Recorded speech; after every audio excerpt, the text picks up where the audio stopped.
My brother slammed a sealed medical envelope onto the mahogany conference table, right before our father's will was read loudly, demanding a DNA test to prove I was illegitimate and deserved absolutely nothing. But when the estate lawyer broke the seal and read the results, he did not look at me. He looked dead at my stepmother, asking one quiet question that brought 30 years of lies crashing down around them. My name is Kendra. I am 35 years old, a senior financial auditor, and I have spent my entire life being treated like a financial burden by the very people whose lavish lifestyles were secretly funded by my father. Before I continue this story, let me know where you are watching from in the comments below. Hit like and subscribe if you have ever had to sit quietly while toxic family members dug their own graves. Growing up in Atlanta, our family was considered royalty in the local commercial real estate scene. My father, Jerome, built an empire from the ground up, turning empty lots into thriving business centers. To the outside world, we were a picture of Black excellence. But inside our sprawling mansion in Buckhead, the reality was a ledger full of emotional deficits. I was the child of my father's first marriage, and after my mother passed away, my father married Valerie. Valerie was a woman obsessed with high society charity galas and her own reflection. She brought her son Terrence into the marriage, and my father adopted him. From that moment on, Terrence was groomed to be the heir apparent, while I was pushed into the margins, a quiet observer of their relentless greed. I survived by learning to love numbers. Numbers never lied. Numbers never played favorites. I built a formidable career as a forensic accountant and auditor, learning to dismantle corporate fraud with spreadsheets and federal statutes. I learned to keep my face completely blank when faced with hostility, a skill that was about to serve me better than ever before. The air inside Mr. Harrison's downtown law office was thick with the scent of expensive leather bindings, stale coffee, and raw, unfiltered desperation. I sat perfectly still in my high-back leather chair. My tailored black Tom Ford suit felt like armor against the suffocating tension in the room. Across from me, my older brother Terrence paced the length of the Persian rug like a caged animal. He was sweating. Droplets of perspiration gathered at his temples, a stark contrast to his custom Italian suit that was clearly purchased on a credit line he could not afford. We were there to read the last will and testament of my father, who had passed away just weeks prior. But Terrence was not interested in mourning. He was interested in the throne, and he wanted to make sure I did not get a single piece of it. Before Mr. Harrison could even adjust his reading glasses and untie the ribbon on the official document, Terrence stopped pacing. He reached into his designer briefcase and pulled out a thick white envelope. He slammed it down onto the center of the glass table with so much force that the coffee cups rattled. "This ends today," Terrence announced, his voice booming off the wood-paneled walls. "I am not letting you siphon off our family's generational wealth for another second, Kendra." Dad was blinded by pity, but I am not. I know the truth about your mother. I know she stepped out on him. You do not have a single drop of his blood in your veins, and I am not letting a parasite inherit half of my company. I did not flinch. I did not cry. I simply observed his erratic behavior, noting the slight tremor in his hands and the way his eyes darted around the room. He was desperate. A man confident in his position does not scream. Only a man terrified of losing everything resorts to theatrics. I analyzed him the same way I analyzed a fraudulent tax return, noting every inconsistency. He wanted to humiliate me, to break my spirit right there in front of the estate lawyer, hoping I would storm out in tears and forfeit my rights. "It is time to stop leeching off the family, Kendra." A soft, condescending voice chimed in. I shifted my gaze to Lauren, Terrence's wife. She sat beside Valerie, her legs crossed, adjusting her diamond tennis bracelet. Lauren was white, a woman who performed a very specific brand of fake allyship in public, but wielded corporate human resources buzzwords like weapons in private. "We really need to protect Terrence's healing journey," Lauren continued, offering me a look of deep manufactured pity. "Your presence here demanding money you did not earn is honestly just toxic to our grief process. Terrence is the rightful CEO. It is time for you to establish your own boundaries and step away from wealth that does not belong to you. I ignored her completely. My eyes moved to Valerie. My stepmother sat at the head of the table sipping sparkling water from a crystal glass. She was 58 years old, but spent a fortune to look 40. She wore a black morning dress that looked more suited for a fashion runway than a funeral. She did not say a word to stop her son or her daughter-in-law. She simply watched me with a quiet, malicious satisfaction, letting them do the dirty work of attempting to erase my existence from my father's legacy. Mr. Harrison, a veteran estate lawyer who had handled my father's affairs for over 2 decades, let out a heavy sigh. He looked at the envelope on the table, then looked at Terence. Terence, what exactly is this? Mr. Harrison asked, his tone laced with exhaustion. It is a certified DNA test from a private laboratory, Terence stated proudly, puffing out his chest. I hired a private investigator to secure a sample from Kendra months ago. I also submitted a sample of Dad's hair from his hairbrush, along with my own, for a baseline control. Read it, Harrison. Read it, and legally strip her of the estate. The law is clear about inheritance under false pretenses of paternity. I maintained my absolute silence. I knew exactly who my father was, and I knew the depth of his love for me. I also knew that Terence was an arrogant fool who rarely read the fine print of anything he signed. Mr. Harrison picked up the envelope. He broke the red wax seal with a silver letter opener. The sound of the paper tearing was the only noise in the room. He pulled out the thick stack of laboratory documents. He flipped to the summary page. I watched his eyes scan the results. I expected him to look at me with sympathy, or perhaps confusion, but he did not look at me at all. The color slowly drained from Mr. Harrison's weathered face. He lowered the document. He turned his head slowly, bypassing Terence entirely, and fixed his gaze directly on Valerie. The silence in the room suddenly turned into a vacuum, sucking the air from our lungs. Valerie, Mr. Harrison said, his voice cutting through the smug silence like a scalpel. Why does this test confirm that Terence shares zero biological DNA with Jerome? The words hung in the air, heavy and absolute. Terence froze. The triumphant smirk vanished from his face, replaced by a look of sheer, uncomprehending horror. He looked from the lawyer to his mother, his mouth opening and closing without making a sound. Lauren actually gasped, her hand flying to her mouth. The polite therapy speak mask dissolved instantly, revealing the panic of a woman realizing her golden ticket might just be counterfeit. She looked at Terence with wide, terrified eyes, realizing that the generational wealth she felt so entitled to might not belong to her husband at all. I sat perfectly still, my heart beating in a steady, calculated rhythm. The math was finally doing exactly what it was supposed to do. It was balancing the equation. My father had adopted Terence, yes, but Valerie had always sold the narrative to the high society circles that Terence was Jerome's biological son, from a brief encounter before their marriage, a lie she used to cement her untouchable status in Atlanta. She had manipulated my father into claiming Terence as his own flesh and blood to protect her reputation in the church community.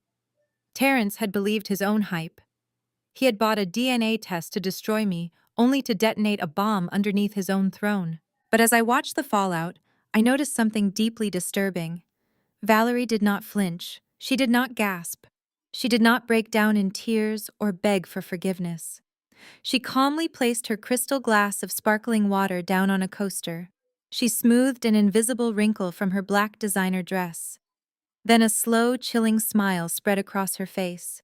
She reached into her oversized leather designer bag, resting on the floor beside her chair.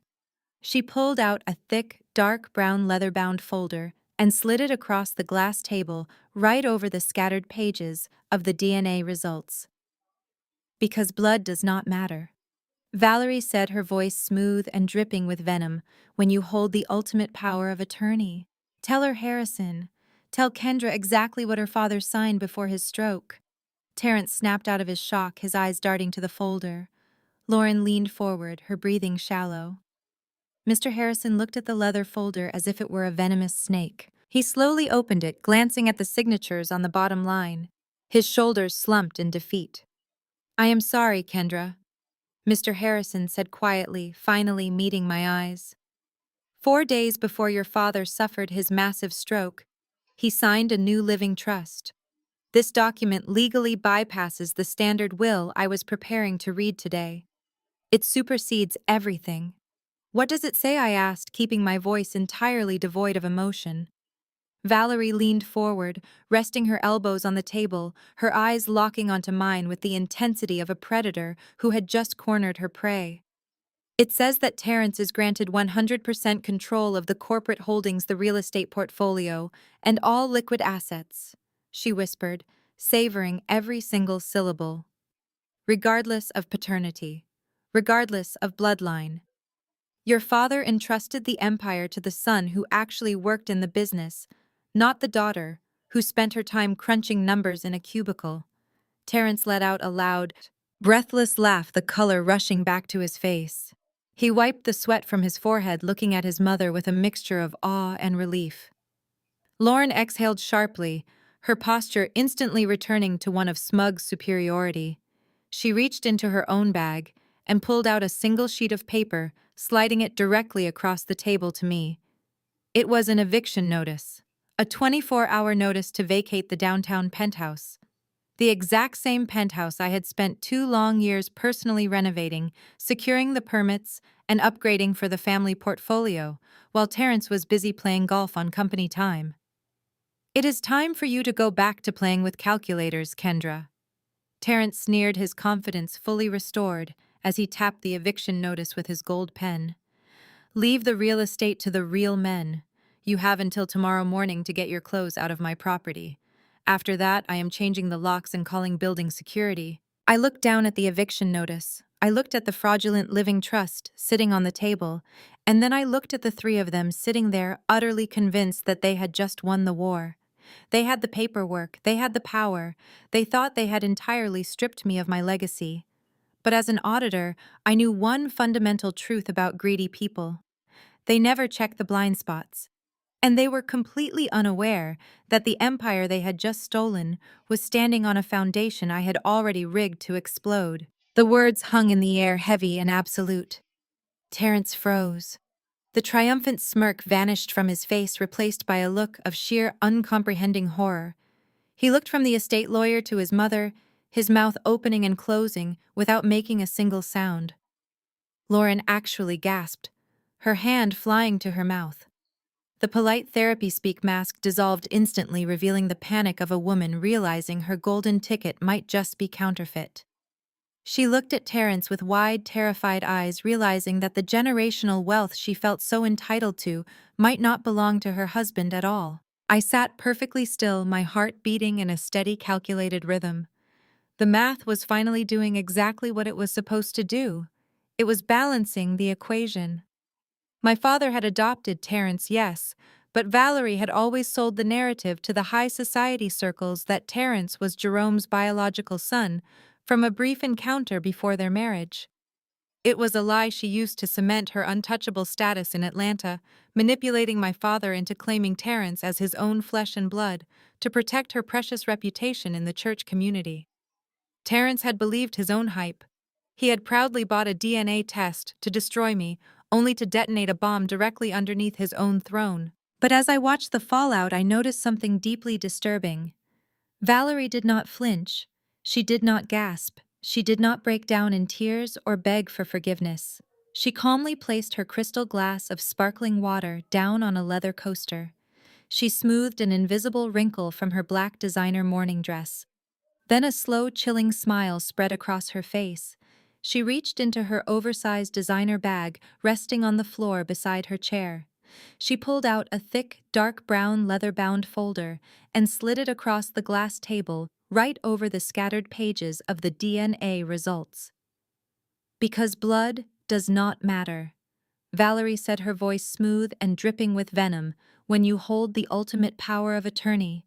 Tell her, Harrison, tell Kendra exactly what her father signed before his stroke." Terrence snapped out of his shock, his eyes darting eagerly to the folder. Lauren leaned forward, her breathing shallow and desperate. Mr. Harrison looked at the leather folder as if it were a venomous snake. He slowly opened it, glancing at the notarized signatures on the bottom line. His shoulders slumped in profound defeat. "I am sorry, Kendra," Mr. Harrison said quietly, finally meeting my eyes.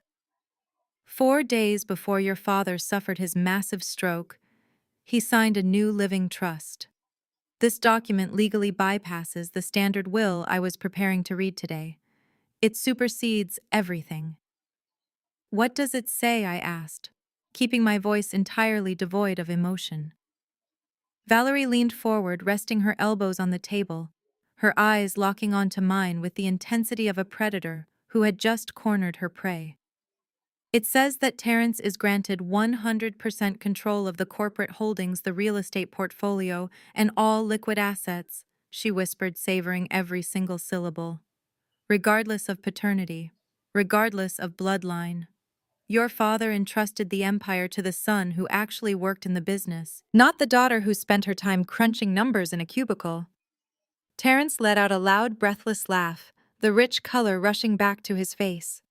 He wiped the sweat from his forehead, looking at his mother with a mixture of awe and relief. Lauren exhaled sharply, her posture instantly returning to one of smug superiority. She reached into her own bag and pulled out a single sheet of paper, sliding it directly across the table to me. It was an eviction notice. A 24-hour notice to vacate the downtown penthouse. The exact same penthouse I had spent 2 long years personally renovating, securing the permits, and upgrading for the family portfolio while Terrence was busy playing golf on company time. "It is time for you to go back to playing with calculators, Kendra." Terrence sneered, his confidence fully restored as he tapped the eviction notice with his gold pen. "Leave the real estate to the real men. You have until tomorrow morning to get your clothes out of my property. After that, I am changing the locks and calling building security." I looked down at the eviction notice. Under the table, my phone buzzed with an automated alert.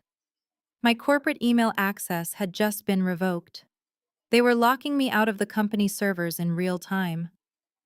I looked at the fraudulent living trust sitting on the table. And then I looked at the 3 of them sitting there, utterly convinced that they had just won the war. They had the paperwork. They had the power. They thought they had entirely stripped me of my legacy. I did not argue. I stood up, smoothed my suit jacket, and walked out of the law office without giving them the satisfaction of a single tear or angry word. The drive back to this penthouse was silent. I walked through the massive double doors of the apartment I had designed from the ground up. The floor-to-ceiling windows offered a panoramic view of the Atlanta skyline, showcasing half a dozen buildings my father had developed. I methodically began to pack my bags. I did not break down. I did not throw things against the walls.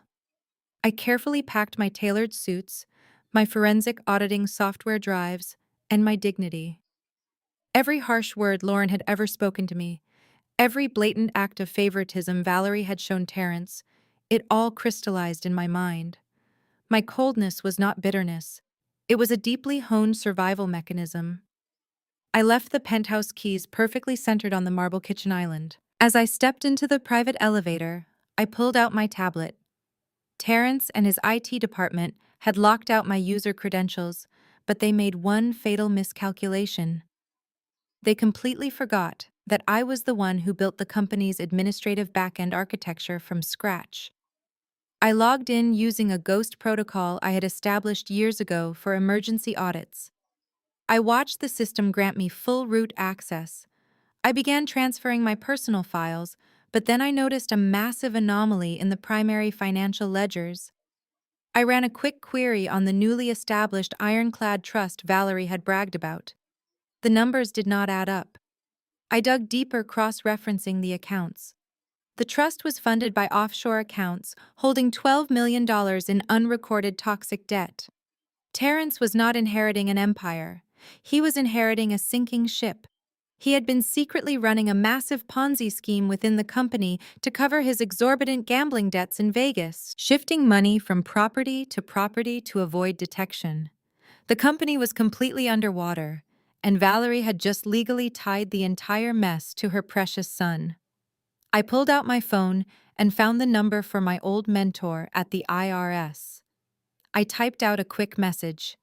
I need a favor. Someone is about to commit wire fraud on a federal level. I hit send, smiled as the elevator doors opened to the lobby, and walked out into the cool Atlanta evening. I was completely ready for the next phase of their little game. The silence in the mahogany-paneled room shattered the moment Mr. Harrison uttered those words. A living trust signed a mere 4 days before my father's debilitating stroke. The gravity of that document hung over the table, suffocating the last remnants of justice I thought existed in this family. Terence let out a sound that was half gasp, half laugh. The ashen gray color that had drained from his face when the DNA results were read came rushing back in an ugly, flushed red. He wiped a bead of sweat from his forehead with the back of his hand and leaned back in his leather chair. He looked at his mother Valerie with a reverence usually reserved for a deity. Valerie simply gave him a slow, measured nod. She had played her trump card perfectly. Lauren exhaled a long, dramatic breath. She smoothed down her designer skirt and instantly slipped right back into her familiar, insufferable persona. "Wow," Lauren said, her voice dripping with manufactured relief. "For a second there, I thought we were going to have to navigate some really ugly legal boundaries. But thank goodness Jerome had the clarity to protect Terrence's mental health and the family's legacy. It is just so important to cut out toxic elements when building generational wealth." She looked at me with that same condescending pity she wore like a badge of honor. I kept my eyes locked on Mr. Harrison. The veteran estate lawyer looked physically sick. He had served my father for 2 decades. He knew just as well as I did that my father would never willingly hand over the entire commercial real estate empire to a man who spent more time at the high-stakes tables in Vegas than in the boardroom. Valerie had clearly leveraged my father's declining health in those final days, forcing his hand or taking advantage of his compromised state. But a notarized signature was a notarized signature. In the eyes of the state of Georgia, Terrence was now the undisputed king. So Terrence said, his voice dripping with newfound arrogance as he tapped his gold pen against the glass table. "Since we are establishing boundaries, let us get straight to business. You are out, Kendra. Effective immediately." He snapped his fingers, and Lauren eagerly reached into her oversized tote bag. She pulled out a single sheet of paper and slid it across the smooth glass directly toward me. I did not need to pick it up to know what it was. The bold legal font at the top read, "Notice to vacate." "You have 24 hours to get your things out of the downtown penthouse," Terrence ordered, leaning forward, trying to look intimidating. "I have already contacted a luxury broker. We are putting it on the market by the end of the week." I looked down at the paper. The sheer audacity of it was almost poetic. I had spent 2 grueling years personally managing the renovation of that penthouse. I dealt with the contractors, secured the zoning permits, and upgraded the entire layout specifically to add a premium asset to our family portfolio. Terrence had never even stepped foot in the building while the drywall was going up. Now he was kicking me out of my own creation. "It is time for you to go back to playing with calculators and spreadsheets." Terrence sneered, a cruel smile twisting his lips. "Leave the real estate empire to the real men. You can pack up your little cubicle downstairs, too. Actually, do not even bother. Security will box up your desk plants." Right on cue, my phone buzzed inside my jacket pocket. It was an automated administrative alert. Terrence's IT department was moving fast. My corporate email access, my server privileges, and my building keycard were being revoked in real time. They were locking me out of the company completely. I looked at Valerie. She was watching me intently, waiting for the crack. She wanted the tears. She wanted me to slam my fists on the table, to scream about fairness, to beg for a meager allowance from my father's fortune. She fed on emotional destruction. I gave her absolutely nothing. I stood up slowly. I buttoned my suit jacket, picked up my leather portfolio, and looked Terrence dead in the eye. "Congratulations on your promotion, Terrence," I said, my voice perfectly level, completely devoid of the hysteria they were desperate to see. I am sure you will manage the empire exactly the way you manage your own life. I turned and walked out of the law office. I did not look back. I heard Lauren scoffing behind me, muttering something about my lack of emotional intelligence, but her words were just static to me now. My mind was already moving 10 steps ahead. The drive back to the penthouse was silent. I walked through the massive double doors of the apartment I had designed from the ground up. The floor-to-ceiling windows offered a stunning panoramic view of the Atlanta skyline, showcasing half a dozen commercial buildings my father had developed from dirt lots. I stood there for a moment, letting the reality of the betrayal wash over me. Then I went to work. I methodically began to pack my life into boxes. I did not throw things against the walls. I carefully packed my tailored suits, my shoes, and my forensic auditing software drives. Every harsh word Lauren had ever spoken to me, every blatant act of favoritism Valerie had shown Terrence, every microaggression I had swallowed to keep the peace, it all crystallized in my mind. My coldness was not bitterness. It was a deeply honed survival mechanism. I was a financial auditor. I did not operate on rage. I operated on data. By sunset, my bags were packed and loaded into my car. I walked through the pristine, empty rooms one last time. I took the heavy brass keys to the penthouse and placed them perfectly centered on the marble kitchen island. As I stepped into the private elevator to leave the building for the last time, I pulled out my tablet. Terrence and his IT department thought they were so clever locking out my user credentials. But they made one catastrophic miscalculation. They completely forgot that I was the one who built the company's administrative back-end architecture from scratch 5 years ago.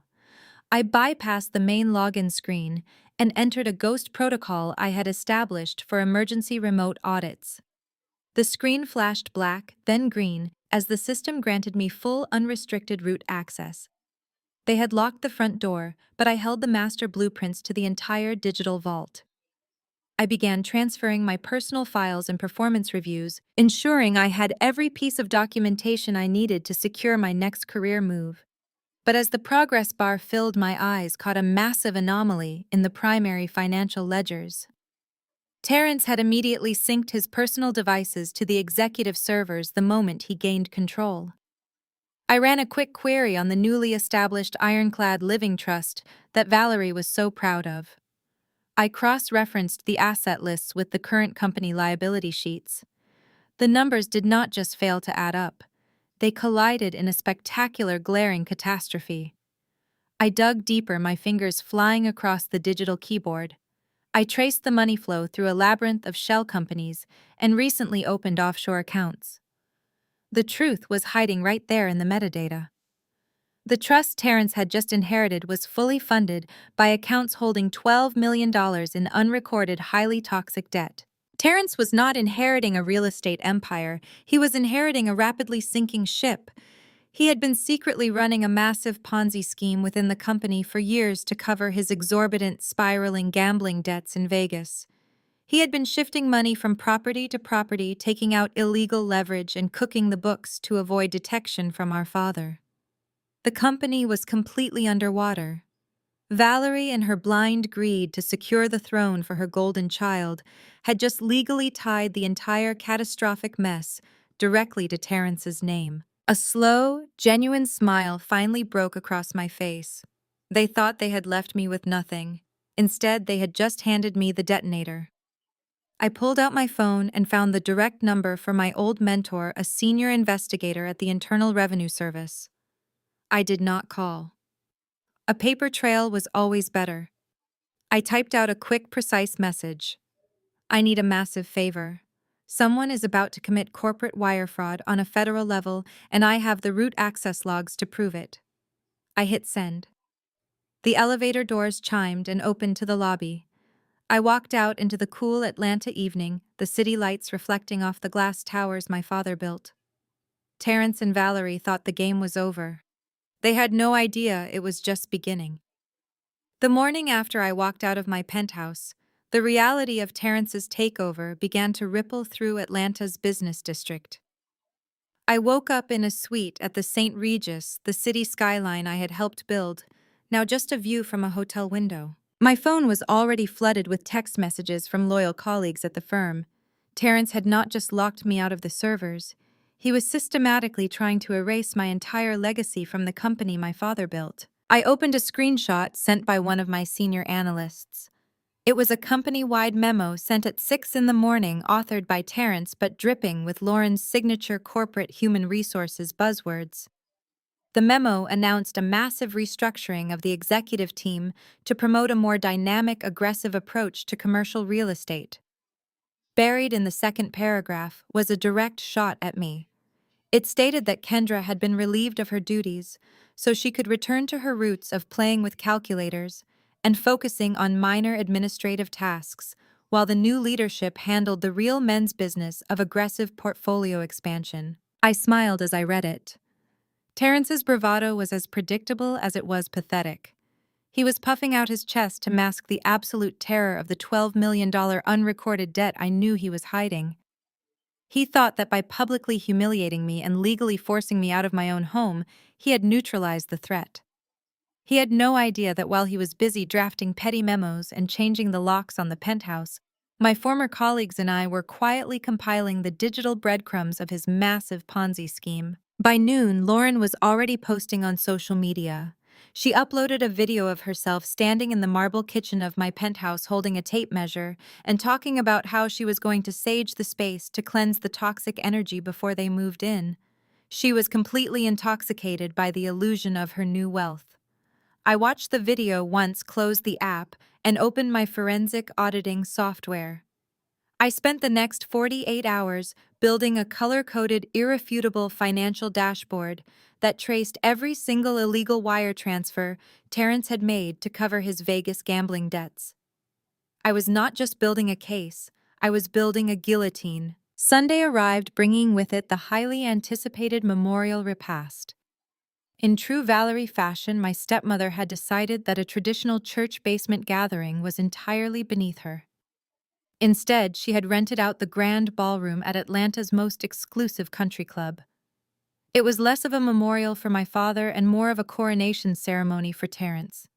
The room was packed with the city's elite local politicians, wealthy investors, and prominent pastors from the church community. It was a calculated public relations stunt designed to flaunt their absolute control over the empire. I arrived wearing a sharp, tailored emerald green dress. The moment I stepped into the ballroom, the hushed whispers began. Eyes darted in my direction, judging, analyzing, and waiting for a breakdown. I maintained a posture of absolute confidence. I walked past the lavish floral arrangements and the string quartet playing softly in the corner, my eyes scanning the room. Terrence was holding court near the bar, holding a tumbler of scotch, laughing loudly with a group of out-of-state developers.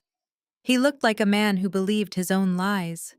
Valerie was seated at the head of the main banquet table, dressed in another immaculate black gown, accepting condolences like a queen receiving tribute from her subjects. Before I could even reach for a glass of water, Lauren intercepted me near the carving station. She was wearing a perfectly fitted cream suit, a stark contrast to the morning attire everyone else wore. She held a small, crisp envelope in her manicured hand. "Kendra, I am honestly so surprised you showed up," Lauren said, her voice loud enough to ensure the politicians standing nearby could hear every word. She offered a tight, sympathetic smile that did not reach her eyes. "We really thought you would use this time to reflect on your boundaries and start your healing journey in private." "I am here to honor my father," I replied smoothly. "Nothing more."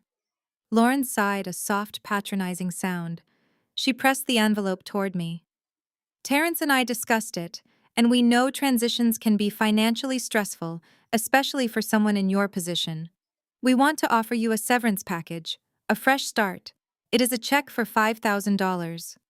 Consider it a gift for the years you spent doing the back-end paperwork while Terrence built the business." I looked down at the envelope.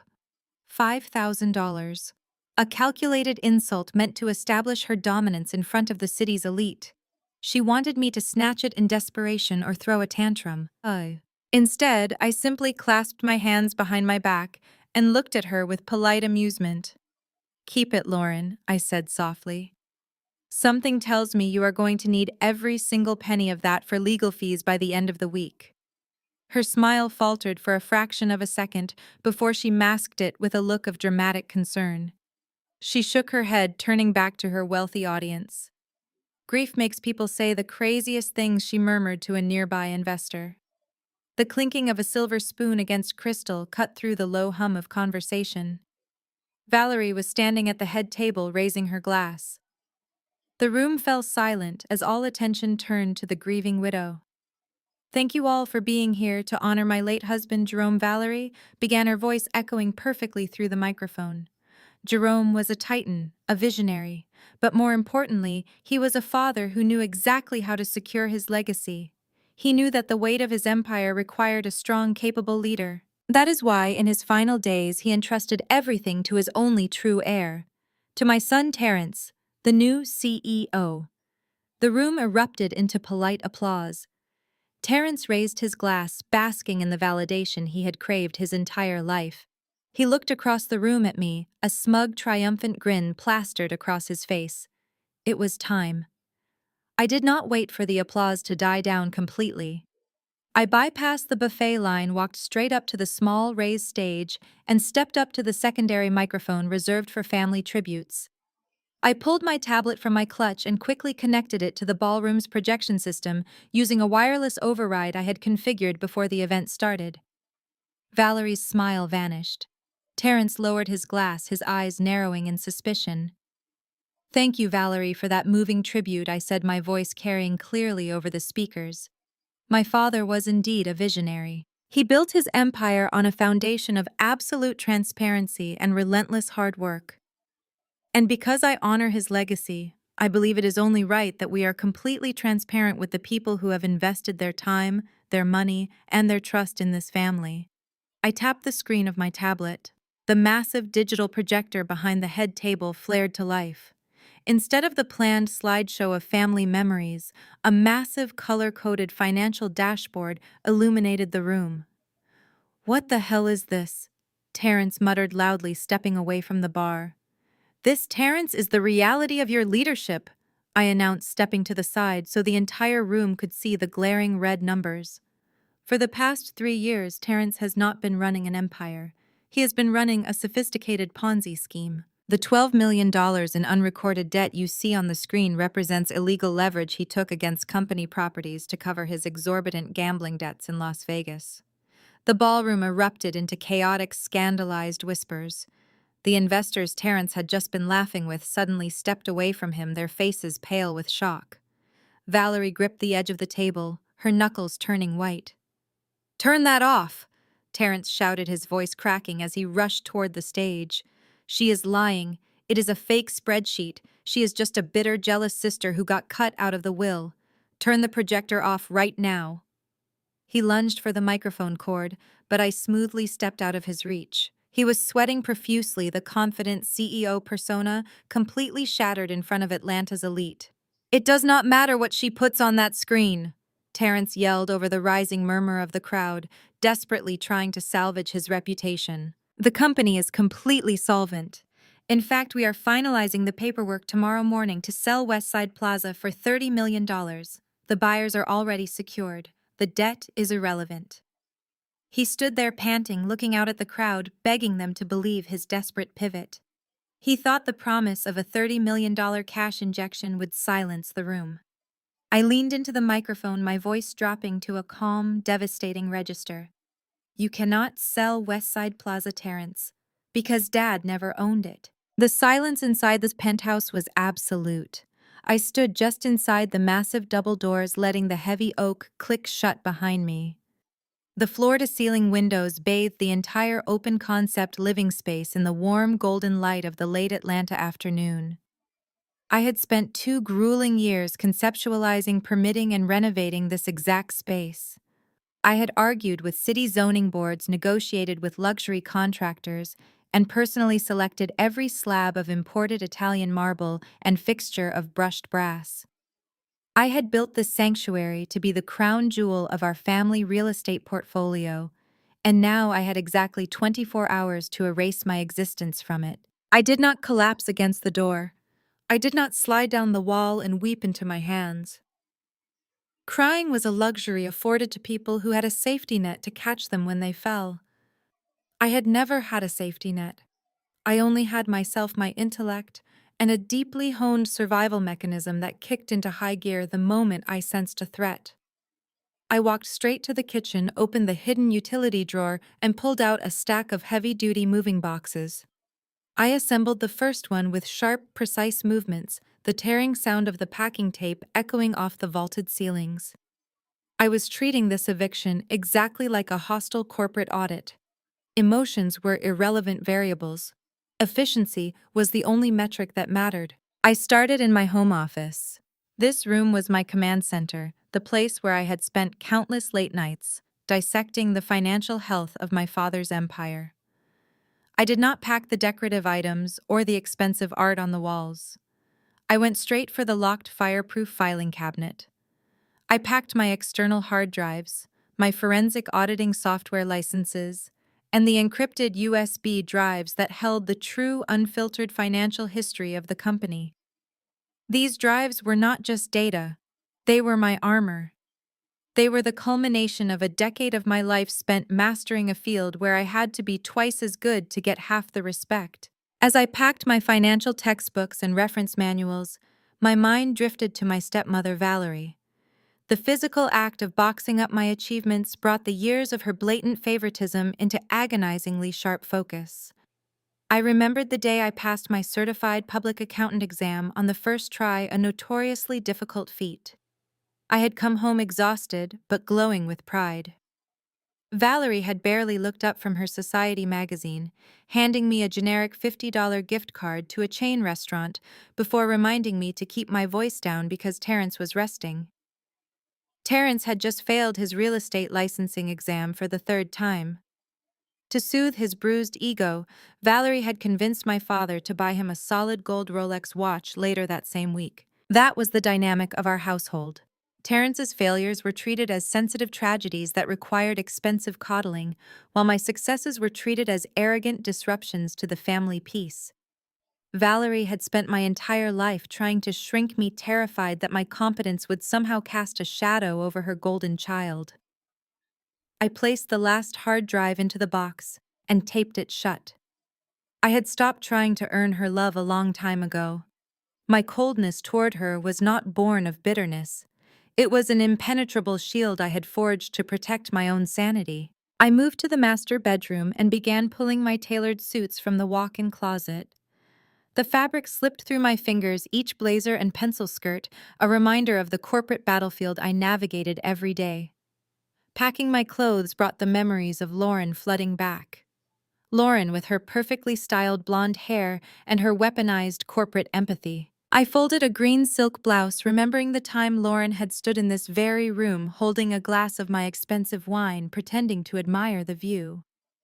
We had been discussing a major acquisition deal I was structuring. Lauren had tilted her head, giving me that practiced, condescending smile she reserved specifically for me. She had told me that my communication style was just a little too aggressive for the new company culture. She suggested I read a self-help book on collaborative synergy, implying that my directness was the reason I was intimidating the male executives. It was the classic playbook. Lauren loved to use human resources buzzwords to mask her deep-seated racial bias and personal insecurities. Whenever I set a firm boundary, she called me toxic. Whenever I demanded accountability, she accused me of not honoring her healing process. She performed the role of the progressive ally in public, but in private, she was terrified of a black woman who refused to be subservient to her. She thought her little microaggressions were subtle, but to an auditor trained to spot discrepancies, she was as transparent as glass. I packed the suits tightly, refusing to let the memory of her fake pitying voice slow my hands. By nightfall, the penthouse was stripped of anything that bore my identity. The artwork remained, the expensive furniture remained, but the soul of the space was packed into 6 neat, heavy boxes stacked by the front door. The apartment looked exactly like a high-end staging model, devoid of life, warmth, and history. I walked through the empty rooms one last time. I ran my hand along the edge of the kitchen island, feeling the cool, polished stone. For a brief moment, a wave of profound grief washed over me. Not for the loss of the real estate, and certainly not for the loss of Terence or Valerie. I grieved for my father. I grieved for the man who had built this empire from nothing, only to have his legacy hijacked by the parasites he had brought into our home. But I knew Jerome would not want me to stand in an empty apartment and cry. He had taught me to read the fine print. He had taught me to always secure my leverage before making a move. I picked up my leather tote bag and hoisted it onto my shoulder. I reached into my pocket and pulled out the heavy brass keys to the penthouse. I looked at them, feeling the weight of the metal in my palm. They were a symbol of the cage I had willingly stayed in for far too long, hoping that my hard work would eventually earn me a permanent place at their table. I did not want a seat at their table anymore. I was going to buy the entire building and evict them from the premises. I placed the brass keys perfectly centered on the pristine marble kitchen island. They made a sharp, definitive clinking sound against the stone. It was the sound of a contract being terminated. I turned on my heel, walked out the double doors, and rode the elevator down to the lobby without looking back. My methodical packing was complete. My dignity was entirely intact, and my mind was already racing toward the financial destruction I was about to unleash upon them. The stainless steel doors of the private elevator slid shut, sealing me inside the descending carriage. The digital display above the door counted down the floors, taking me further away from the penthouse I had built and closer to the streets of Atlanta. But I was not leaving empty-handed. I pulled my tablet from my leather tote bag and woke up the screen. Terrence and his newly promoted IT director thought they were being incredibly thorough when they revoked my user credentials, wiped my email access, and disabled my building keycards. They wanted to strip me of my digital identity within the company my father founded. But they made one catastrophic miscalculation. They forgot that 5 years ago, my father tasked me with entirely rebuilding the company's administrative back-end architecture from the ground up. I did not just use the system, I was the architect who poured its digital foundation, and any good architect always leaves themselves a master key. I bypassed the main employee login portal and opened a hidden command terminal. I typed in a complex string of commands initiating a ghost protocol I had quietly established years ago for emergency remote audits. The screen flashed black for a fraction of a second before rows of green text cascaded down the display. Root access granted. I was inside the deepest levels of the executive servers totally undetected. I began by systematically downloading my personal files' performance reviews and client contact lists to my encrypted drive. I was securing my professional future. But as the progress bar filled on my downloads, my trained eyes caught a massive anomaly in the primary financial ledgers.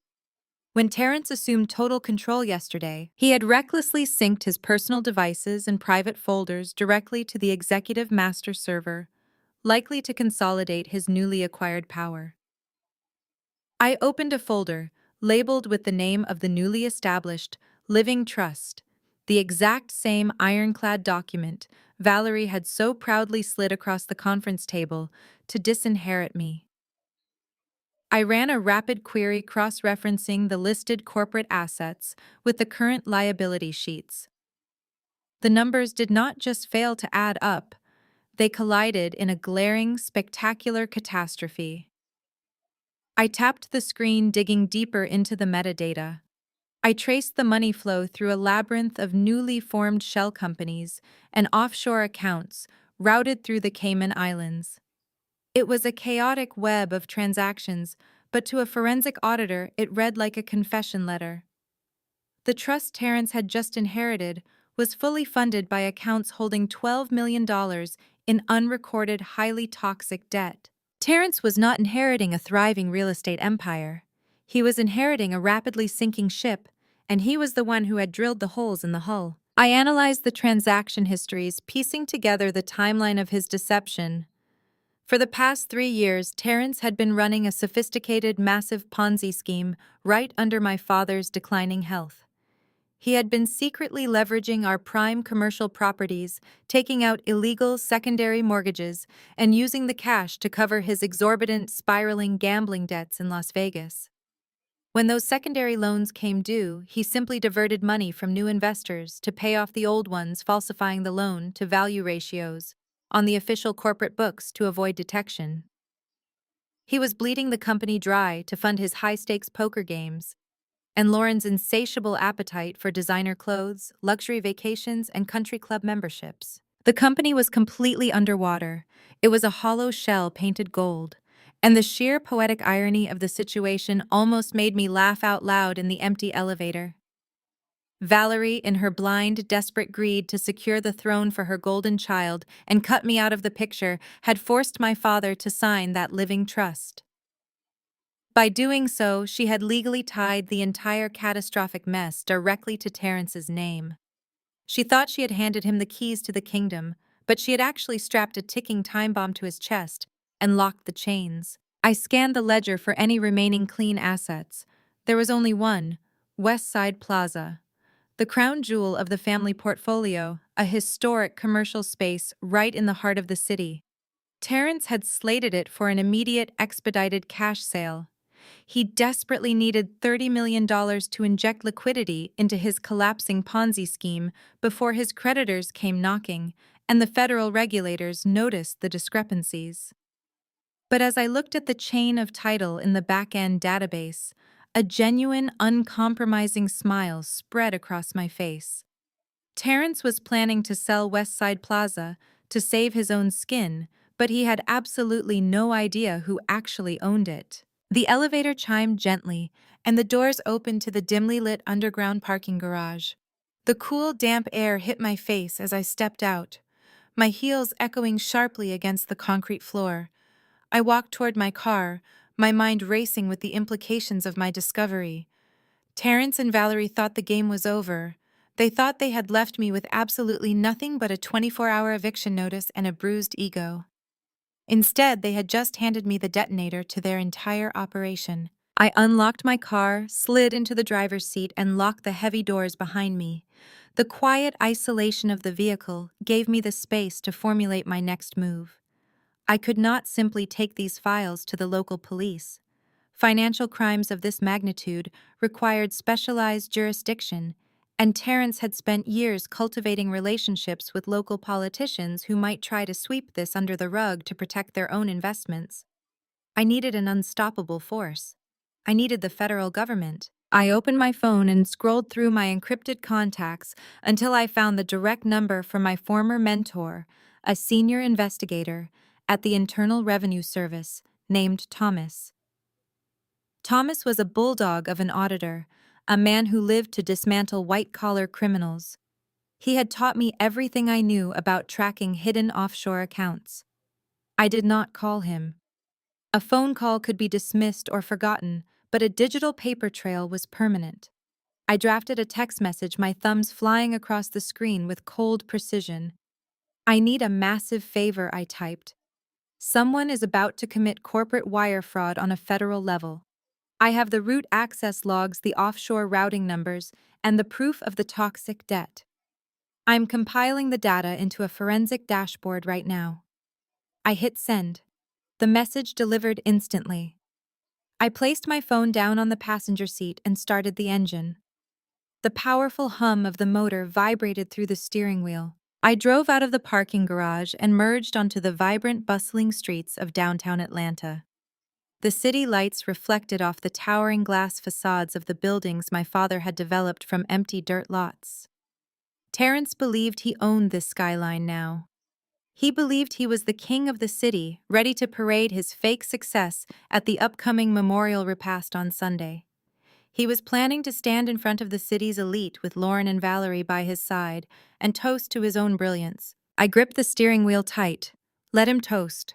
Let him wear his custom suits and let Lauren brag about her new wealth to anyone who would listen. I was going to let them climb to the very top of their fragile, stolen pedestal, because the higher they climbed, the more devastating the fall would be when I finally presented the truth. The Sunday after the eviction arrived with the stifling, humid heat typical of Atlanta. It was the day of my father's memorial repast, a sacred tradition in the Black community meant to offer comfort, share food, and tell stories of the departed. But Valerie had hijacked the tradition completely. She had moved the gathering away from the warmth of our local church basement and rented out the grand ballroom at the Chastain Park Country Club. It was a space known for its exclusionary membership fees and pristine golf courses, not for its spiritual resonance. This was not a memorial. It was a hostile takeover masquerading as a mourning event, a highly orchestrated public relations stunt designed to solidify Terrence's position as the new king of the city. I pulled my car up to the valet stand, handing the keys to a young man in a crisp white uniform. I stepped out, smoothing the lines of my tailored navy blue crepe dress. I did not wear the ostentatious black morning gowns that Valerie preferred. I dressed like a professional attending a high-stakes corporate board meeting because that is exactly what this was. I walked through the massive double doors of the country club, the cool air conditioning washing over me. The ballroom was enormous, featuring crystal chandeliers that cast a harsh, glittering light over the attendees. It was packed with Atlanta's elite. I saw local politicians shaking hands, wealthy developers eyeing the room for potential partnerships, and prominent pastors from the church community mingling with a sense of self-importance. Waiters in white gloves circulated through the crowd, carrying silver trays of champagne and miniature crab cakes. The sheer vanity of the event was nauseating. My father, a man who built his fortune from the ground up, would have hated the ostentatious display. I walked past the lavish floral arrangements, my eyes scanning the room. I spotted Terrence immediately. He was standing near the center bar holding a tumbler of expensive scotch. He was surrounded by a group of out-of-state investors, laughing loudly and slapping backs. He looked like a man completely intoxicated by his own unearned power, fully believing the illusion of the empire he thought he had just inherited. At the head of the room, on a small raised dais, sat Valerie. She was perched on a high-backed velvet chair that looked suspiciously like a throne. She wore an immaculate, dramatic black gown and a wide-brimmed hat, receiving condolences from a line of people, like a queen accepting tribute. I bypassed the bar and walked toward the massive buffet line set up against the far wall. Before I could even reach for a plate, a familiar cloying scent of designer perfume assaulted my senses. Kendra. I am honestly so surprised you showed up, a voice chimed out beside me. I turned slowly to face Lauren. She was wearing a perfectly fitted cream pantsuit, a stark and calculated contrast to the dark morning attire everyone else in the room wore. She held a small, crisp white envelope in her manicured hand. Her smile was tight-polished and entirely devoid of genuine warmth. I am here to honor my father, I replied smoothly, keeping my voice perfectly level. Nothing more. Lauren sighed loudly, making sure her voice carried. She stepped closer, intentionally positioning herself so that a nearby group of local pastors and a city councilman could hear every word she was about to say. We really thought you would use this time to reflect on your boundaries and start your healing journey in private, Lauren said, projecting her voice with the practiced cadence of a daytime talk show host. Terrence and I discussed it, and we know that sudden life transitions can be financially devastating, especially for someone who has to start completely over from the bottom. She extended her hand, pressing the crisp white envelope toward my chest. We want to offer you a severance package, she announced brightly. A fresh start. It is a check for $5,000. Consider it a gift for the years you spent doing the back-end administrative paperwork while Terrence was out building the actual business. We just really want to sever all ties peacefully so we can move forward without any lingering toxic energy. I looked down at the envelope. $5,000. A calculated public insult meant to establish her dominance in front of the city's power brokers. She wanted to paint me as the desperate, discarded relative while elevating herself as the magnanimous savior. She wanted me to snatch the envelope in anger or throw a tantrum, proving her narrative that I was emotionally unstable. Instead, I simply clasped my hands behind my back. I looked at the envelope, and then I looked directly into Lauren's pale blue eyes. Keep it, Lauren, I said softly, my voice carrying just enough for the councilman nearby to hear. Something tells me you are going to need every single penny of that for federal legal fees by the end of the week. Her smile faltered for a fraction of a second. The polished veneer cracked, revealing a flash of genuine uncertainty, before she quickly masked it with a look of dramatic concern. She shook her head, turning back to her wealthy audience with a practiced look of pity. Grief makes people say the most unhinged things, she murmured loudly to the group, tapping her temple. We are just praying for her mental health. Before I could respond, the sharp clinking of a silver spoon against a crystal glass cut through the low hum of conversation. The entire ballroom fell silent. All attention turned to the raised dais at the front of the room. Valerie had stood up. She walked slowly over to the microphone stand, adjusting it with a dramatic flair. Thank you all for being here to honor the life of my late husband, Jerome. Valerie began, her voice echoing perfectly through the high-end sound system. Jerome was a titan of this city, a visionary who built a legacy from nothing. But more importantly, he was a father who knew exactly how to secure his empire for the future. She paused, looking out over the crowd, letting the anticipation build. She made direct eye contact with me, a smirk playing on her lips. He knew that the crushing weight of his business required a strong, capable leader. Valerie continued, her voice rising in triumph. That is why, in his final days of clarity, he made the ultimate decision to entrust everything to his only true heir, the man who will take this company to unprecedented heights. Please raise your glasses to my son, the new CEO, Terrence. The room erupted into polite, enthusiastic applause. Terrence raised his Scotch glass high in the air, basking in the validation he had craved his entire life. He looked across the room at me, a smug, triumphant grin plastered across his face. He thought he had won. He thought this was his coronation. It was time to bring the castle down. I did not wait for the applause to fade completely. I stepped away from the buffet line and made my way toward the raised dais at the front of the ballroom. My emerald green dress caught the light of the crystal chandeliers, but my focus was entirely on the secondary microphone stand set up for family tributes. The crowd parted naturally, assuming I was about to deliver a tearful, defeated concession speech. They expected me to publicly bow down to the new king. Valerie saw me approaching. Her triumphant smile tightened, her eyes flashing with a silent warning. She gripped the edges of the podium, clearly debating whether to signal the country club security to intercept me. But doing so in front of the mayor, the city council, and half the church diocese would ruin her perfect facade. She was trapped by her own desperate need to appear graceful. I stepped up to the microphone. I adjusted it slightly, letting the ambient noise of the ballroom settle into a thick, expectant silence. I looked out over the sea of wealthy investors, politicians, and socialites. Then I looked directly at my stepmother.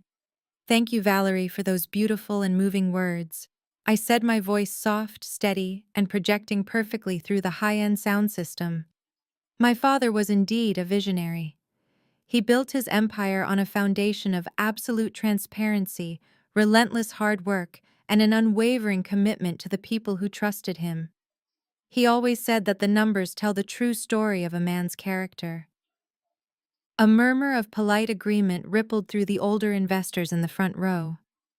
Terrence took another sip of his scotch, looking bored, completely unaware of the digital snare I had already set. Because I honor my father's legacy, I continued, reaching into my clutch to pull out my tablet. I believe it is only right that we honor his commitment to transparency today. We owe the absolute truth to the people in this room who have invested their time, their money, and their trust in this family. While I spoke, my fingers moved quickly across the glass screen. I had visited the country club the day before under the guise of finalizing the catering menu and discreetly cloned the wireless access credentials for the ballroom's audiovisual system. With one tap, I overrode the country club's media server. The massive digital projection screens, positioned directly behind Valerie and Terrence, flickered to life. The audience shifted in their seats, expecting a heartwarming slideshow of my father's life. Perhaps photos of him breaking ground on his first commercial property, or smiling at a charity gala. Instead, the screens illuminated the dim ballroom with a blinding color-coded financial dashboard. It was a masterpiece of forensic accounting. High-resolution graphs, transaction histories, and glaring red deficit markers spanned 20 feet across the wall. The heading at the top read, Executive Liability and Unrecorded Debt Summary, real-time data pulled directly from the administrative backend. "What on earth is this?" Valerie whispered harshly, twisting around in her velvet chair to look at the screen. "This," I announced, my voice dropping the soft morning tone and adopting the sharp, precise cadence of a senior financial auditor, "is the reality of your new leadership. Over the past 72 hours, I have conducted a comprehensive forensic audit of the company's internal ledgers, cross-referencing the public files with the private encrypted servers Terrence synced to the network yesterday." The ballroom went completely still. The clinking of glasses stopped. The string quartet in the corner abruptly ceased playing. "What you are looking at is not an empire," I explained, gesturing to the massive screen. "It is a highly sophisticated, deeply concealed Ponzi scheme. For the past 3 years, while my father's health was declining, Terrence has been systematically bleeding the corporate accounts dry. The red markers you see highlighting our prime commercial properties represent illegal secondary leverage. Terrence has been taking out massive unrecorded mortgages against buildings the company already owned outright." A prominent real estate developer standing near the center bar lowered his drink, his face turning pale as he recognized the addresses of the properties listed on the screen. Some of those buildings were joint ventures. He did not reinvest that capital into the company. I continued, my voice echoing off the high ceilings. I tapped my tablet again, shifting the screen to display a complex web of wire transfers. He routed those funds through 3 newly formed shell companies registered in the Cayman Islands. From there, the money was funneled directly to high-limit accounts at 4 major casinos in Las Vegas to cover his exorbitant, spiraling gambling debts. A collective gasp swept through the room.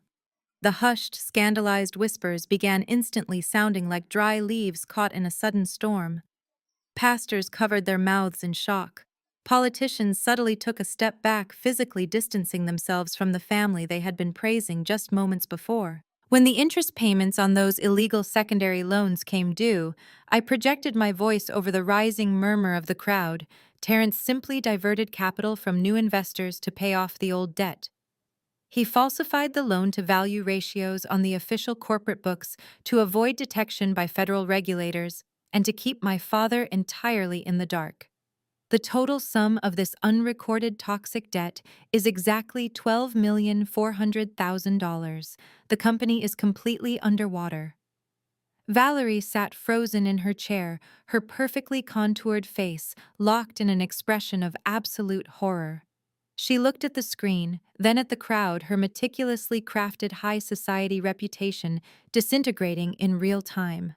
She had forced my father to sign that living trust to disinherit me, effectively legally binding her own son to millions of dollars in fraudulent debt. Lauren, who had been loudly bragging about her new wealth near the carving station just 5 minutes ago, dropped her crystal champagne flute. It shattered against the hardwood floor, a sharp, violent sound that pierced the tension in the room. She stared at the projection screen, her eyes wide, realizing the designer clothes and country club memberships were bought with stolen money. The investors Terrence had been laughing with at the bar completely abandoned him. They pulled out their cell phones, frantically dialing their own legal teams and accountants to check their exposure to our family portfolio. The room was descending into absolute panic. I stood at the microphone, completely calm, watching the empire of lies burn to the ground. I had not raised my voice. I had not shed a tear.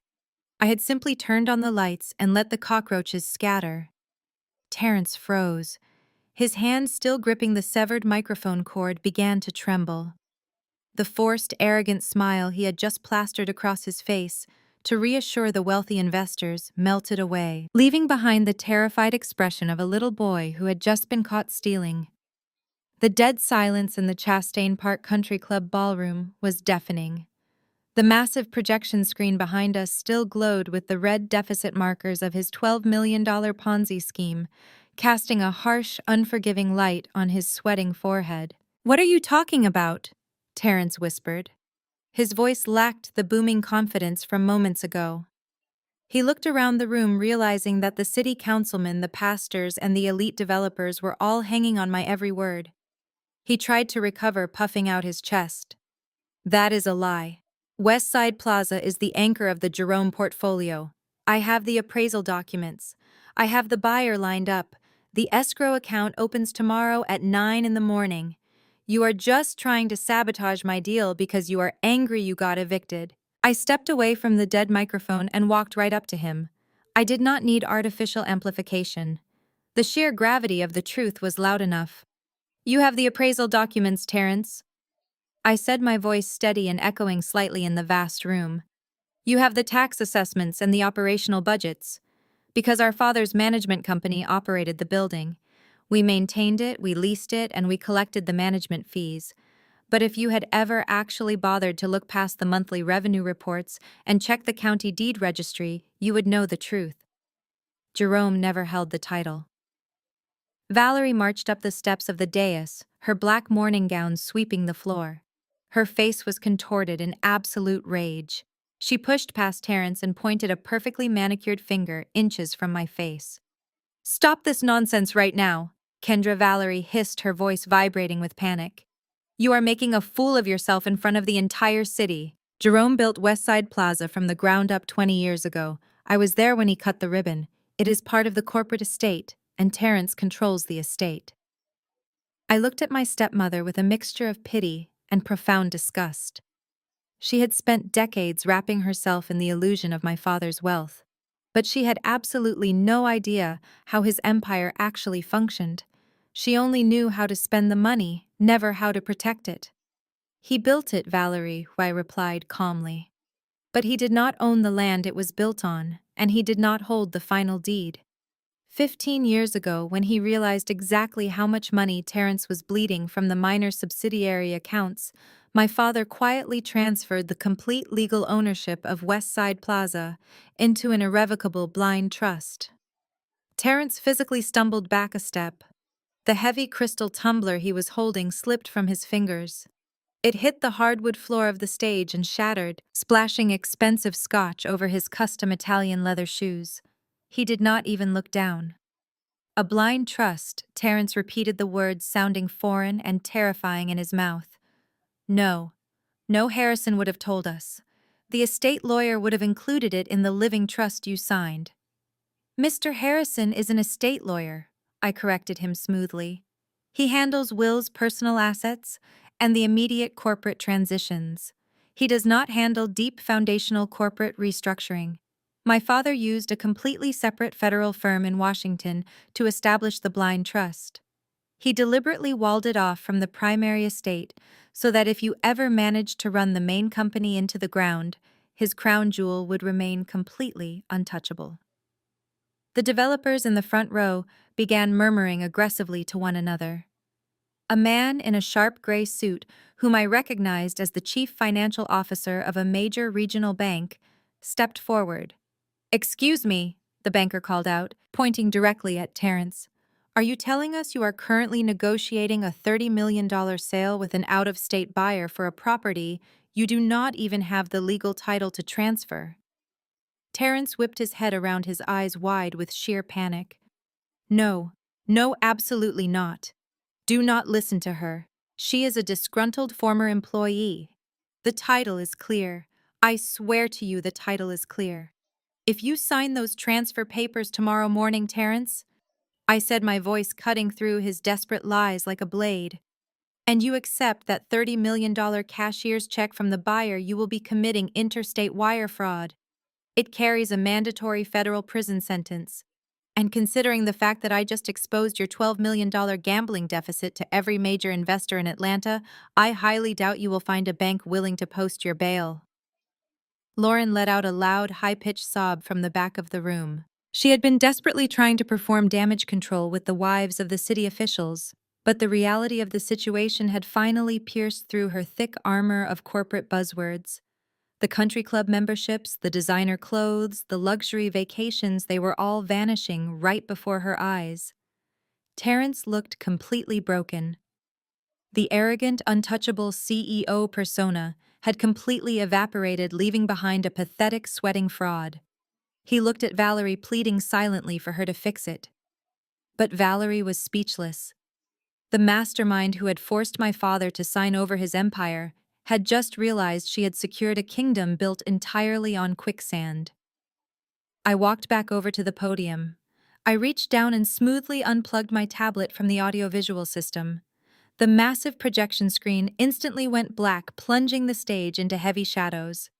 The sudden absence of the glaring red financial numbers did not ease the tension. It only made the reality of their ruin feel more absolute. I slipped the tablet into my leather tote bag and secured the clasp. I smoothed the lines of my emerald green dress, my posture perfectly straight. "You wanted to establish boundaries, Lauren," I said, looking out at my sister-in-law, where she stood trembling near the carving station.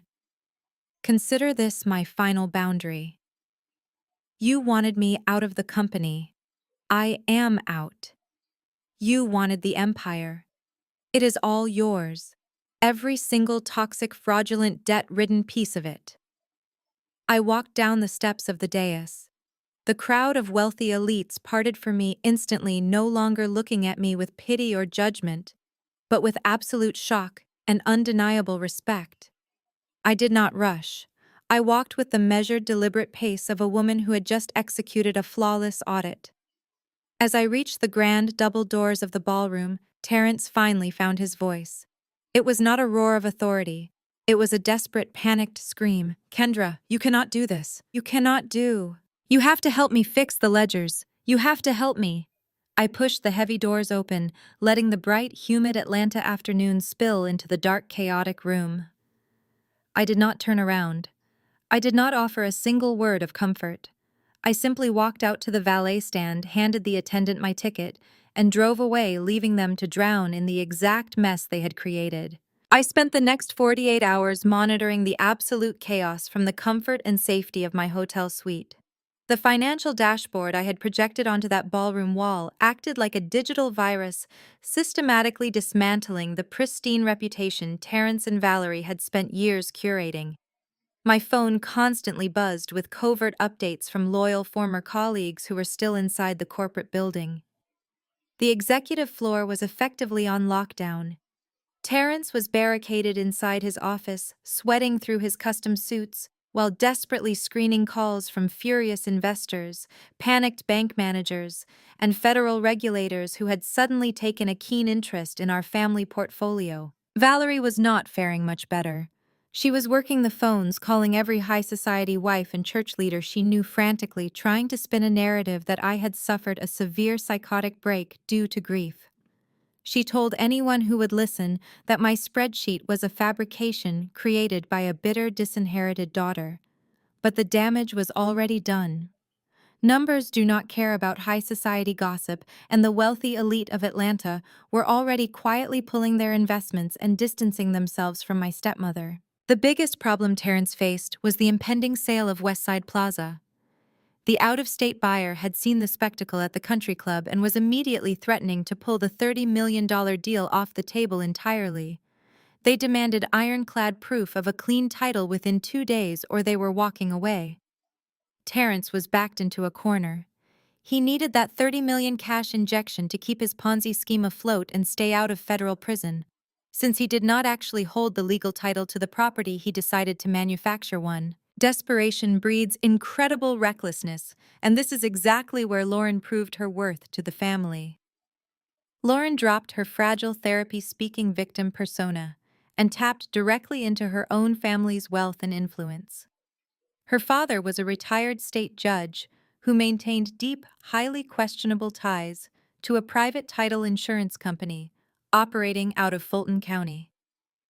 Through my Ghost Protocol access on the administrative servers, I watched Terrence authorize a massive, unrecorded wire transfer. He moved $250,000 from the last remaining liquid corporate account directly to a consulting firm owned by Lauren's father. It was a blatant, easily traceable bribe. They were paying her father to lean on his old political contacts, grease the palms of the right clerks, and rubber stamp a completely fraudulent title transfer. They wanted to bypass the mandatory federal waiting periods, ignore the glaring existence of the blind trust I had mentioned, and force the sale through before anyone could legally stop them. But Terrence and Valerie had one massive blind spot. To make their forgery stand up to even a basic level of scrutiny during the closing, they needed to know the exact location of the original physical deed to Westside Plaza. They needed to either steal it or confidently swear under oath that it had been destroyed in a fire. They knew I would never answer a phone call from them, and they knew I would immediately recognize any of their corporate lawyers. So they decided to send a spy. They needed someone I might actually trust. My phone rang early Tuesday morning. The caller ID displayed the name of my older cousin Denise. Denise was my father's niece, a woman who had spent her entire adult life hovering around the edges of Valerie's exclusive inner circle. She was constantly running errands for my stepmother, desperately hoping to be invited to the right charity galas and country club dinners. I let the phone ring 3 times before I answered, keeping my voice perfectly neutral. Denise sounded frantic. She immediately launched into a breathless apology, claiming she was absolutely sickened and disgusted by the way Valerie and Terrence had treated me at the memorial repast. She said she had finally opened her eyes to their greed and wanted to help me protect my father's true legacy. She begged me to meet her for a quick lunch at a quiet upscale cafe in Midtown Atlanta, insisting that we needed to formulate a plan to stop Terrence from selling the plaza. I knew exactly what this was, but an auditor never turns down a chance to gather more data. I agreed to the meeting. I arrived at the cafe 20 minutes early.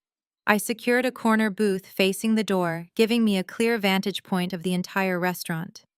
When Denise finally walked in, her body language screamed guilt. She was practically vibrating with nervous energy. Her eyes darted wildly around the room before locking onto me. She rushed over and slid into the booth opposite me. She was wearing a very expensive, brightly colored silk blouse that looked entirely brand new and completely out of character for her usual muted wardrobe. She ordered a black coffee, her hands shaking slightly as she handed the menu back to the waiter. Before the waiter even walked away, she leaned across the table, her voice dropping to a loud, theatrical whisper. Kendra, I am so sorry for everything. Denise started her eyes wide with feigned sincerity. Terrence is out of control. He is talking about pushing the sale through by Friday. We have to stop him. You mentioned a blind trust at the country club. If we can just find the original deed to Westside Plaza, we can take it straight to the police and have him arrested.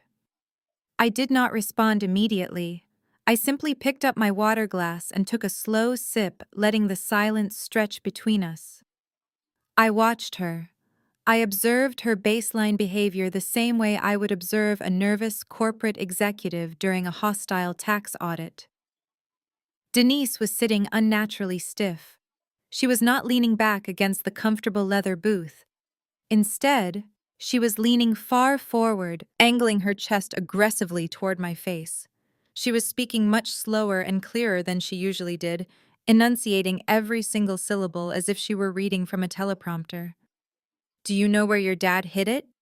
Denise pressed her voice, taking on a desperate, high-pitched edge. He must have given you a clue. If you tell me where it is, I can go get it for you. We can keep it safe from Valerie. You have to tell me exactly where that document is, Kendra. My eyes dropped from her panicked face to her collarbone. The lighting in the cafe was soft, but the expensive silk blouse she wore was incredibly thin. Right beneath the fabric, resting flat against her sternum, was a distinct, unnatural rectangular bulge.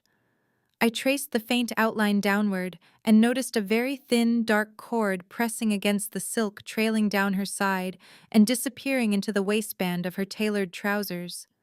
My intuition flared cold and sharp. Denise was not here to help me. She was not disgusted by Valerie.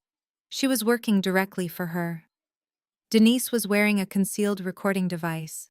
She was wired. A slow, genuine smile spread across my face. Valerie and Terrence were sitting in some dark office right now, listening to a live audio feed, holding their breath, waiting for me to slip up and reveal the location of the one document that could send them both to federal prison. They thought they had backed me into a corner with this clever little espionage tactic.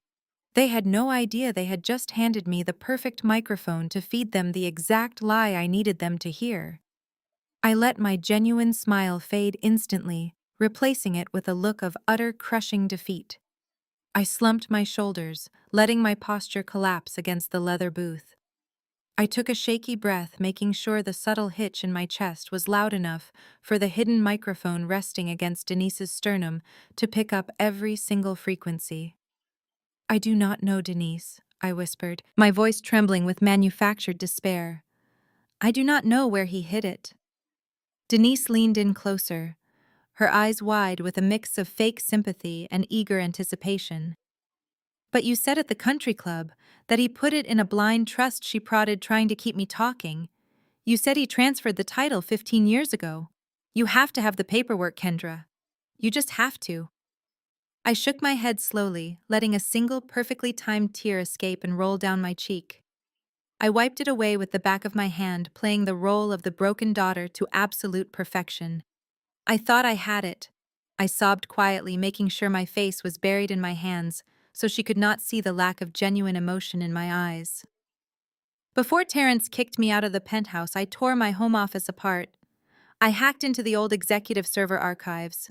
I even went to the bank yesterday and drilled into Dad's old safety deposit boxes. But there is nothing there. The deed is completely gone. Denise let out a heavy sigh.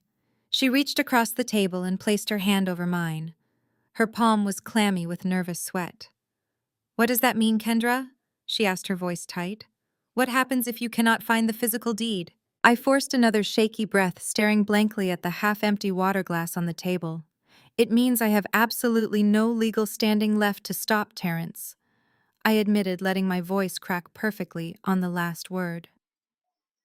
"The federal firm in Washington that drafted the trust dissolved 5 years ago during a corporate merger. Without the original notarized deed to prove the transfer, the state will default to the newly signed living trust. Terrence has the power of attorney. If he pushes the sale through by Friday, the buyer will accept his signature and the property will be gone forever." I narrated my internal satisfaction as the words left my mouth. I could practically visualize Valerie and Terrence sitting in Terrence's office, huddled around a speaker.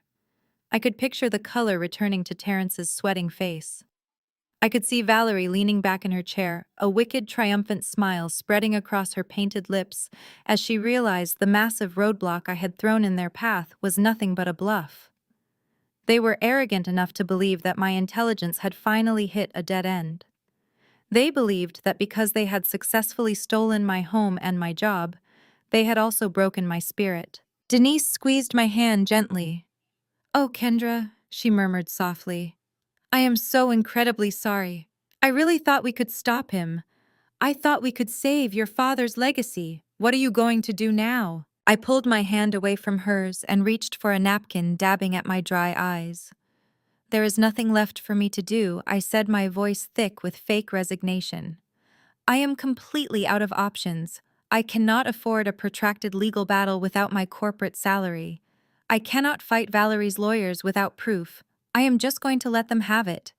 I am packing up my hotel room tonight and driving up to North Carolina to stay with a friend for a few months. I just need to get as far away from Atlanta and this family as possible." The relief on Denise's face was instantaneous and undeniable. The tense, rigid posture she had maintained since sitting down completely evaporated. She slumped back against the booth, taking her first real breath of the afternoon. She had successfully completed her mission. She had delivered the kill shot on behalf of her queen. "Listen," Denise said, glancing down at her phone as it conveniently buzzed on the table. "I have to get back to work. But please promise me you will stay safe. Do not let them completely destroy your peace. You are so strong, Kendra." I offered her a weak, pathetic nod. "Thank you for trying to help me, Denise. It means a lot just to know someone in this family actually cares." She offered me one last pitiful smile, threw a $20 bill on the table to cover her untouched coffee, and hurried out of the cafe. She practically sprinted to her car, eager to call Valerie and confirm the good news. I sat alone in the corner booth for another 20 minutes. I picked up my water glass and took a slow, refreshing sip. The performance was over and the trap was officially set. Valerie and Terrence were incredibly predictable. They operated entirely on greed and ego. Now that they believed I was utterly defeated and fleeing the state, their caution would vanish completely. They would not just proceed with the sale of Westside Plaza. They would aggressively accelerate it. They would want to lock in the buyer's $30 million before the end of the week to plug the massive holes in their Ponzi scheme. And because Valerie was obsessed with public perception, she would not allow the deal to happen quietly behind closed doors. After the humiliating scene I had caused at the memorial repast, Valerie would need to prove to Atlanta's high society that the empire was stable and that Terrence was a competent, powerful CEO. She would turn the closing of the sale into a massive public spectacle. She would invite the press, the local politicians, and the wealthy elite to witness Terrence signing the transfer documents. She would want the cameras flashing to restore her damaged social standing. I pulled my phone from my purse and checked the time. Everything was moving exactly according to my timeline. I had fed them the precise, false intelligence they needed to become dangerously overconfident. I paid the bill and walked out into the bright afternoon sun. I was not driving to North Carolina. I was driving to a private boutique bank in the financial district. Because while I had told Denise I scoured the house and drilled my father's old deposit boxes, I had conveniently left out one crucial detail. My father never kept his most valuable secrets under his own name. He kept them under mine. I was going to retrieve the real notarized deed to Westside Plaza, and then I was going to wait for my stepmother to throw the biggest, most spectacular closing gala Atlanta had ever seen. Because you should never interrupt your enemies when they are busy destroying themselves. The following morning, I woke up early in my hotel suite. The Atlanta skyline outside my window was beginning to turn a soft, hazy pink as the sun rose over the city. I felt a deep sense of clarity. The performance with Denise had gone exactly as planned. By now, Terrence and Valerie were completely intoxicated by their perceived victory.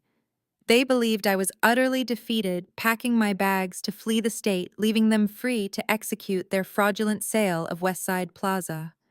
Their overconfidence was the exact variable I needed to complete my equation. I dressed in a sharp, understated gray suit and left the hotel before the morning traffic could build. I did not drive toward the towering glass buildings of the corporate district. Instead, I drove to a quiet, affluent neighborhood in Buckhead, pulling up to a discreet private wealth management bank. It was not the large commercial bank where Terrence managed the company's daily operations. This was an exclusive institution that dealt in absolute discretion, the kind of place that did not advertise and only accepted clients by invitation. I walked through the heavy brass doors and was immediately greeted by a private banker who recognized me. He led me past the polished marble lobby and down a quiet carpeted hallway into the secure vault area. The air down there was cool and smelled faintly of old paper and ozone. He verified my credentials, took my thumbprint, and unlocked the heavy steel gate. I walked down the row of polished metal boxes until I found the one assigned to my father. I inserted my key, turned it, until I heard the satisfying mechanical click, and pulled the long metal drawer out, carrying it to a private viewing room. I sat down at the small oak table and opened the lid. Inside, resting on top of a stack of old family photographs and some of my mother's jewelry, was a thick sealed manila envelope. The edges were slightly yellowed with age. I picked it up, feeling the weight of the heavy legal paper inside. This was the ultimate failsafe my father had designed 15 years ago. I broke the seal and pulled out the documents. On top was the original heavily notarized deed to Westside Plaza, complete with the raised seal of the state of Georgia. But it was the document underneath that held the true power. It was the formation paperwork for an irrevocable blind trust. When Terrence first started working for the family business right out of college, he immediately began exhibiting signs of reckless entitlement. He was sloppy with expense accounts and took unnecessary risks with minor subsidiary properties. My father was a visionary, but he was also a pragmatist. He knew that Valerie's blind devotion to her son would eventually cloud her judgment. He knew that if he ever lost his cognitive abilities, Valerie would stop at nothing to hand the entire empire over to Terence, regardless of the financial consequences. So my father quietly walled off his most valuable asset. Westside Plaza generated enough clean, consistent revenue to keep the core of the family wealth secure, no matter how much debt Terence accumulated in the other divisions. But my father could not simply put the trust in my name. Doing so would have painted a massive target on my back, making my life in that house completely unbearable under Valerie's constant paranoid scrutiny. Instead, he established the blind trust and assigned a single corporate entity as the sole beneficiary. It was a shell corporation registered in Delaware, a corporation that I had legally created and entirely controlled since I was 25 years old. I was the CEO, the sole shareholder, and the only person with the authority to liquidate its assets. My father had trusted me to act as the silent guardian of his legacy.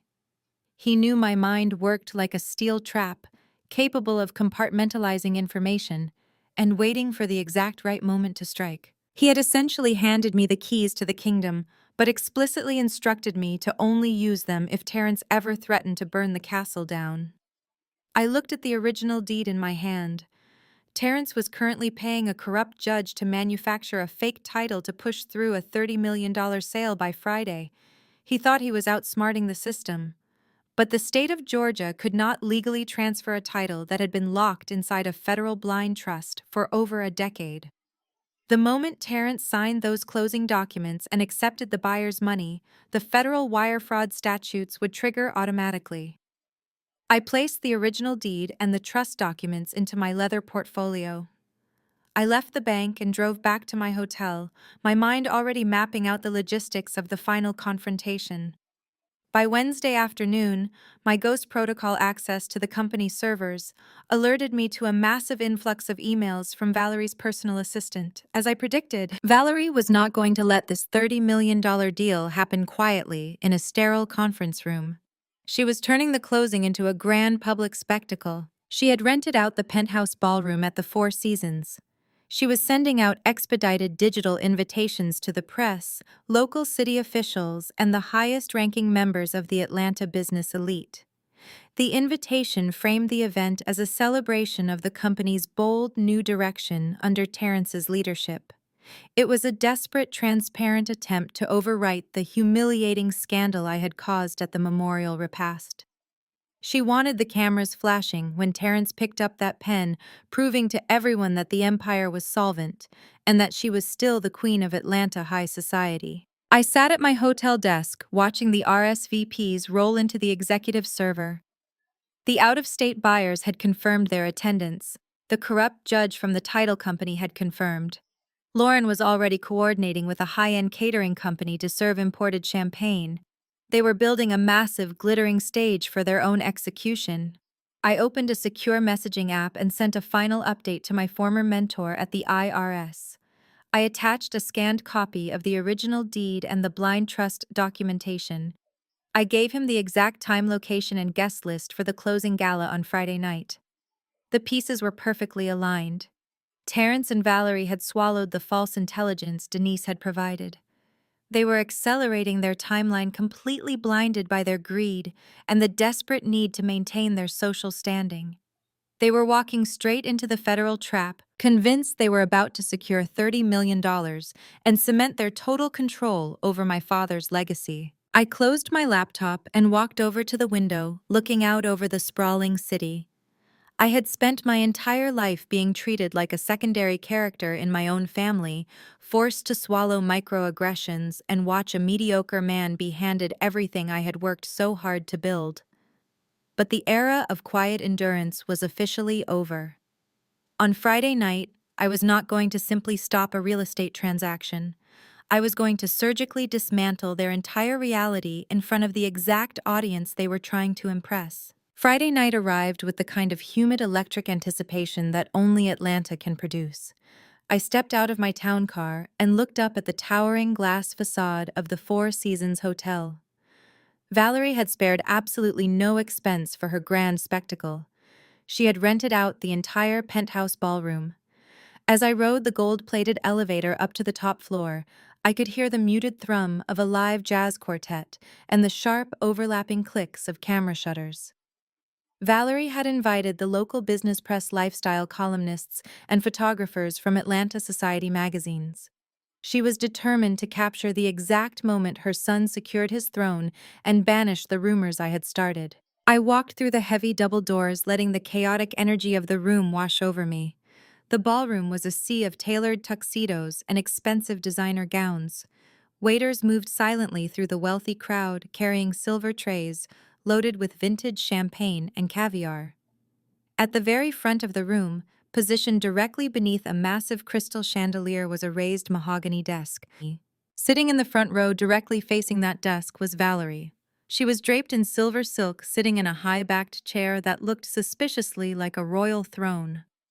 She was holding court, smiling graciously for the flashing cameras, projecting the suffocating arrogance of a woman who believed she had successfully outsmarted everyone.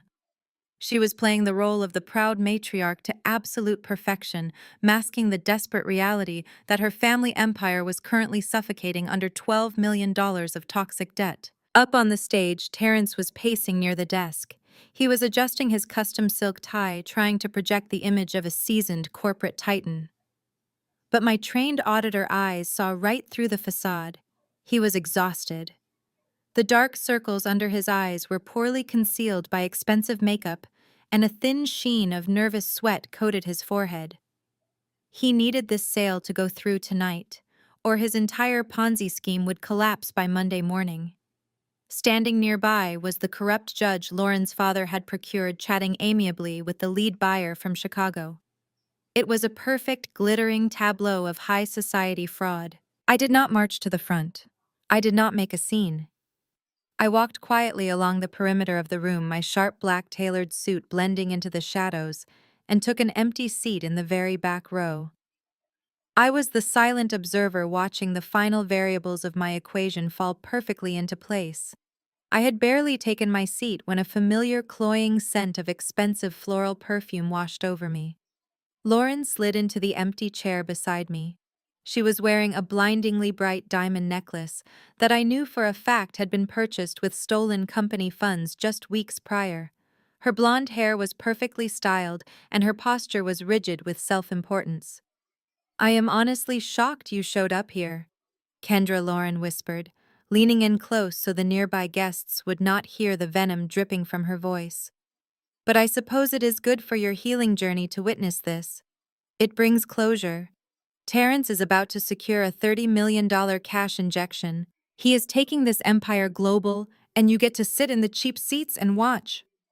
I did not turn my head to look at her. I kept my eyes fixed entirely on the stage. "You tried so hard to ruin him," Lauren continued, a cruel, mocking smile twisting her perfectly glossed lips. "You projected those fake little spreadsheets at the repast and tried to embarrass us in front of the church. But all you did was prove how deeply unstable you are. We had to do so much damage control to assure the investors that you were just having a grief-induced mental breakdown." She let out a soft, patronizing laugh. "After tonight, you are nothing but a footnote in this family's history," Lauren whispered, her voice tightening with malice. "You are a cautionary tale about toxic jealousy.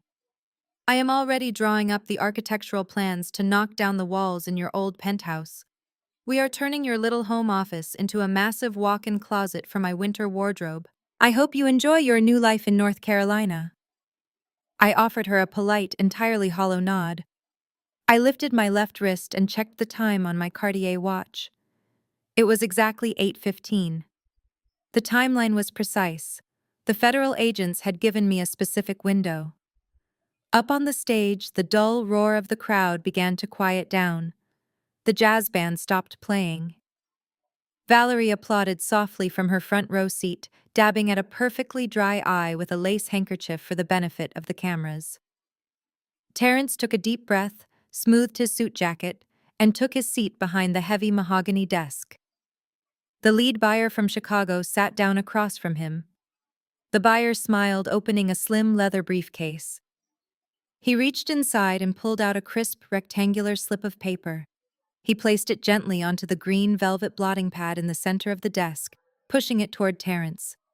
Even from the back row of the ballroom, I knew exactly what it was. A physical, certified cashier's check for $30 million. The cameras flashed rapidly, capturing the exchange of wealth.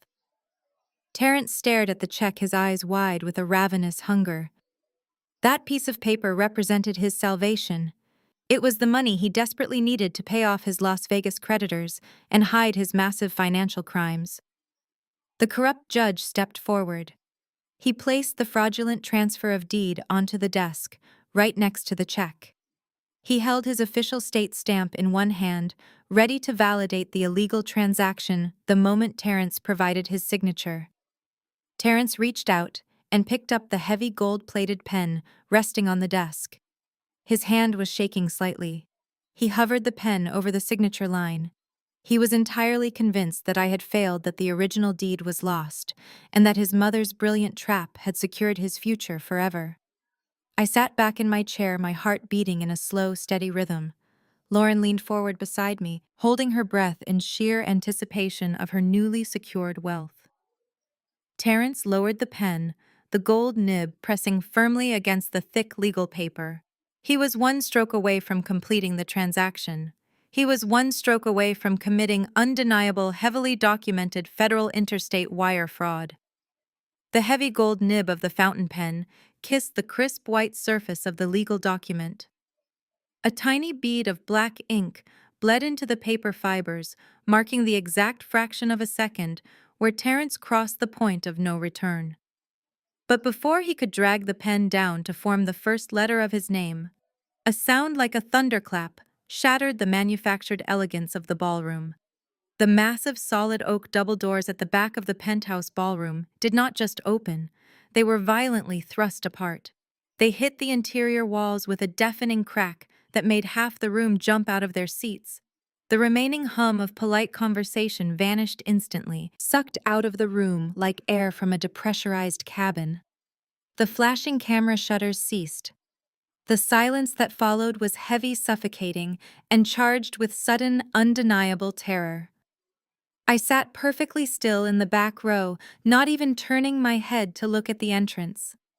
I knew exactly who had just arrived. Lauren, sitting next to me, let out a sharp, startled gasp, her hand flying to her diamond necklace. A team of 6 federal agents marched through the entrance in a tight, impenetrable formation. They did not wear tuxedos. They wore dark utilitarian windbreakers with large yellow letters printed across the back and stark badges clipped to their belts. Their heavy boots thudded against the polished hardwood floor, a steady rhythmic march that sounded like a death knell for the empire my stepmother had tried to steal. Leading the formation was a tall, uncompromising man with silver hair and a stare that could freeze boiling water. It was Thomas, my former mentor, and the senior investigator from the Internal Revenue Service. He moved with the kind of absolute terrifying authority that only comes from knowing you hold all the winning cards. Flanking him on his right was the lead agent from the Federal Bureau of Investigation, a stern woman holding a thick stack of manila folders. And walking just behind them, looking grim and deeply exhausted, was Mr. Harrison, the veteran estate lawyer who had read my father's fraudulent living trust just a few days prior. The atmosphere in the room shifted so violently it was almost physical. The wealthy elite of Atlanta, the city councilmen and the high society wives practically threw themselves out of the center aisle, scrambling to get out of the path of the federal agents. Nobody wanted to be caught standing too close to the blast zone. Up on the raised stage, the illusion of Terrence's power completely disintegrated. He stared wide-eyed at the marching agents, his jaw hanging slightly open. His fingers, completely slick with panic sweat, lost their grip. The heavy gold-plated pen slipped from his hand. It clattered loudly onto the mahogany desk, rolling across the green velvet blotting pad and leaving a thick streak of black ink right across the $30 million cashier's check. What is the meaning of this? Valerie shrieked, jumping up from her velvet chair in the front row. Her voice cracked, completely devoid of its usual refined cadence. She pointed a trembling, manicured finger at the agents. This is a private corporate event. You cannot just barge in here. Security. Where is the hotel security? Nobody answered her. The private security guards standing near the catering tables had already taken one look at the federal badges and wisely stepped back, pressing themselves flat against the walls. The lead FBI agent ignored Valerie entirely. She marched directly up the steps of the dais, her boots echoing on the hollow wooden stage. She stopped right in front of the heavy mahogany desk, her eyes locking onto Terrence, who looked like he was about to pass out. Terrence the agent said, her voice projecting clearly across the dead-silent ballroom without the need for a microphone. "Step away from the desk and put your hands where I can see them." Terrence raised his hands slowly, his palms facing outward, his entire body trembling so violently his custom suit jacket shook. He looked down at the desk, then back up at the agent, his eyes darting frantically for an escape route that did not exist. The lead buyer from Chicago, a seasoned corporate veteran, immediately recognized the severity of the situation. He did not ask questions. He stood up abruptly, his chair scraping loudly against the floorboards. He reached across the desk, snatched the ink-stained $30 million cashier's check right out from under Terrence's nose, and shoved it back into his slim leather briefcase. The buyer then took 3 large, deliberate steps backward, physically distancing himself from the fraudulent transaction. The corrupt judge, who had been standing nearby ready to rubber stamp the illegal title transfer, turned completely white. He tried to quietly slide his official state stamp back into his pocket and slowly edge his way toward the service exit behind the stage curtains. "Not a chance, Your Honor," Thomas barked from the floor of the ballroom, pointing a finger directly at the judge. "Federal agents are already securing the service elevators and the lobby exits. Stand exactly where you are unless you want to add attempting to flee a federal investigation to your list of charges tonight." The judge froze his shoulders, slumping in total defeat. Valerie stepped into the center aisle, trying to physically block Thomas from reaching the stage. Her silver silk gown rustled as she crossed her arms, desperately trying to summon the ghost of her high society authority. "I demand to know what is going on here," Valerie demanded, her chest heaving. "My son is the legal chief executive officer of this company. He has the ultimate power of attorney. You are ruining a perfectly legal real estate transaction. I will have your badges for this. I will call the governor." Thomas stopped right in front of her. He looked down at my stepmother with a mixture of professional detachment and profound pity. "You can call whoever you want," Valerie Thomas replied, his voice calm and devastatingly clear. "But the governor cannot authorize the sale of a property that your son does not legally own. And he certainly cannot pardon the massive $12 million federal wire fraud operation your son has been running for the past 3 years." The ballroom erupted into a frenzy of panicked whispers. The reporters and photographers in the room, who had been paralyzed by the shock of the federal raid, suddenly snapped back to reality. Camera shutters began to click furiously, capturing every agonizing second of Valerie's public downfall. The flashbulbs illuminated the sheer terror on her face as Thomas's words finally penetrated her thick armor of denial. Lauren, sitting completely rigid beside me in the back row, let out a low, whimpering sound. Her hands gripped the armrests of her chair so tightly her knuckles were completely white. She slowly turned her head to look at me, her pale blue eyes wide with a horrifying realization. "You did this?" Lauren whispered, her voice barely audible over the rising chaos in the room. "You called them. You set us up." I turned to face her, leaning in slightly so she could hear me perfectly over the din of the panicked crowd. I did not smile. I did not gloat. I spoke with the cold, precise finality of a judge delivering a sentence. "I did not set you up, Lauren," I replied smoothly. "I simply allowed you to proceed with your own plan. You wanted the empire. You wanted to accelerate the timeline. I just made sure the proper authorities were here to witness the final signature." Consider it my contribution to your healing journey. Lauren slumped back in her chair, burying her face in her hands. The diamond necklace she had bought with stolen money suddenly looked like a very heavy, very expensive collar. Up on the stage, the lead FBI agent opened one of the thick manila folders she was carrying. She pulled out a stack of documents and dropped them onto the mahogany desk right in front of Terrence. Terrence, the agent, announced reading from an official warrant. We have secured the root access logs to your executive servers.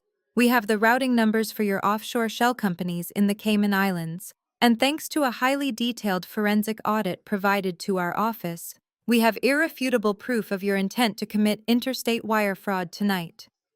Terrence looked down at the documents on the desk. He did not try to deny it.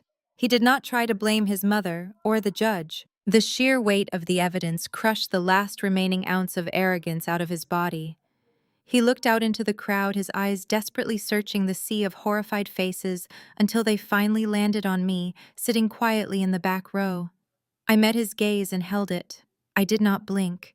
This was the exact moment the balance sheet was finally settled. I did not wait for Terrence to look away. I stood up from my seat in the back row, smoothing the lines of my black tailored suit. I stepped into the center aisle and began walking toward the front of the ballroom. The only sound in the massive, opulent space was the sharp, rhythmic clicking of my heels against the hardwood floor. The wealthy investors, the local politicians, and the press corps parted for me instinctively. I was no longer the disinherited daughter or the bitter, jealous sister Valerie had spent the last week painting me as. I was the architect of their ruin, and everyone in that room suddenly understood it. I walked directly up to the lead FBI agent standing on the dais. I did not speak to Terrence. I reached into my leather tote bag and pulled out a pristine 50-page document bound in heavy black cardstock. It was the complete, undeniable forensic audit of Terrence's $12 million Ponzi scheme, cross-referenced with the newly formed Cayman Island shell companies and his personal gambling markers from Las Vegas. I handed the bound audit directly to the lead agent. She took it, glancing at the executive summary on the first page, and offered me a single professional nod. I turned my back to Terrence and faced the audience. The camera flashes, which had paused momentarily, erupted again as the press realized they were witnessing the absolute climax of a massive corporate scandal. To the buyers from Chicago, I said, my voice projecting clearly across the room. I am Kendra, the senior financial auditor for the Jerome estate, and more importantly, the sole executive officer of the blind trust that holds the true legal deed to Westside Plaza. The lead buyer, still clutching his slim leather briefcase tightly against his chest, nodded slowly, his face grim. I want to be entirely clear about what just happened here tonight. I continued, my eyes scanning the crowd of horrified elite investors. By actively soliciting a $30 million cashier's check from an out-of-state entity for a property, he was fully aware he did not possess the legal title to sell. Terrence has not just made a poor business decision. He has just committed interstate wire fraud under federal law. I gestured to the heavy stack of manila folders the FBI agent was holding on the desk. The documents he attempted to sign tonight were forged, I stated, locking eyes with the corrupt judge, who was currently trying to make himself as small as possible near the service curtains. The title transfer was a complete fabrication, facilitated by a $250,000 bribe paid from our remaining corporate accounts just 3 days ago. If you had accepted that title and transferred those funds, you would have been purchasing absolutely nothing, and your capital would have vanished into offshore accounts to pay off illegal gambling debts before Monday morning. A loud collective murmur of shock rippled through the ballroom. The regional bank manager I had spoken to at the memorial repast pulled out his cell phone, his face red with anger, clearly calling his legal team to freeze every single asset associated with our family portfolio. Valerie, still standing in the center aisle, seemed to finally grasp the catastrophic reality of the situation. Her pristine high society facade cracked completely, revealing the desperate, terrified woman underneath. No, Valerie screamed, her voice shrill and entirely devoid of its usual practiced elegance.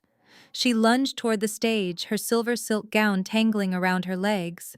This is a mistake. Terrence did not know. He did not know about the blind trust. She lied to him. Kendra set him up. She hid the deed and tricked him into selling it. I turned to look down at my stepmother. The sheer audacity of her lies, even in the face of federal agents, was almost impressive. You sent your niece Denise to meet me at a cafe 2 days ago wearing a concealed wire, I said, my voice dropping to a cold, devastating register. You and Terrence sat in his office and listened to a live audio feed as I told her I could not find the original deed. You assumed my failure gave you the green light to proceed with a fraudulent sale.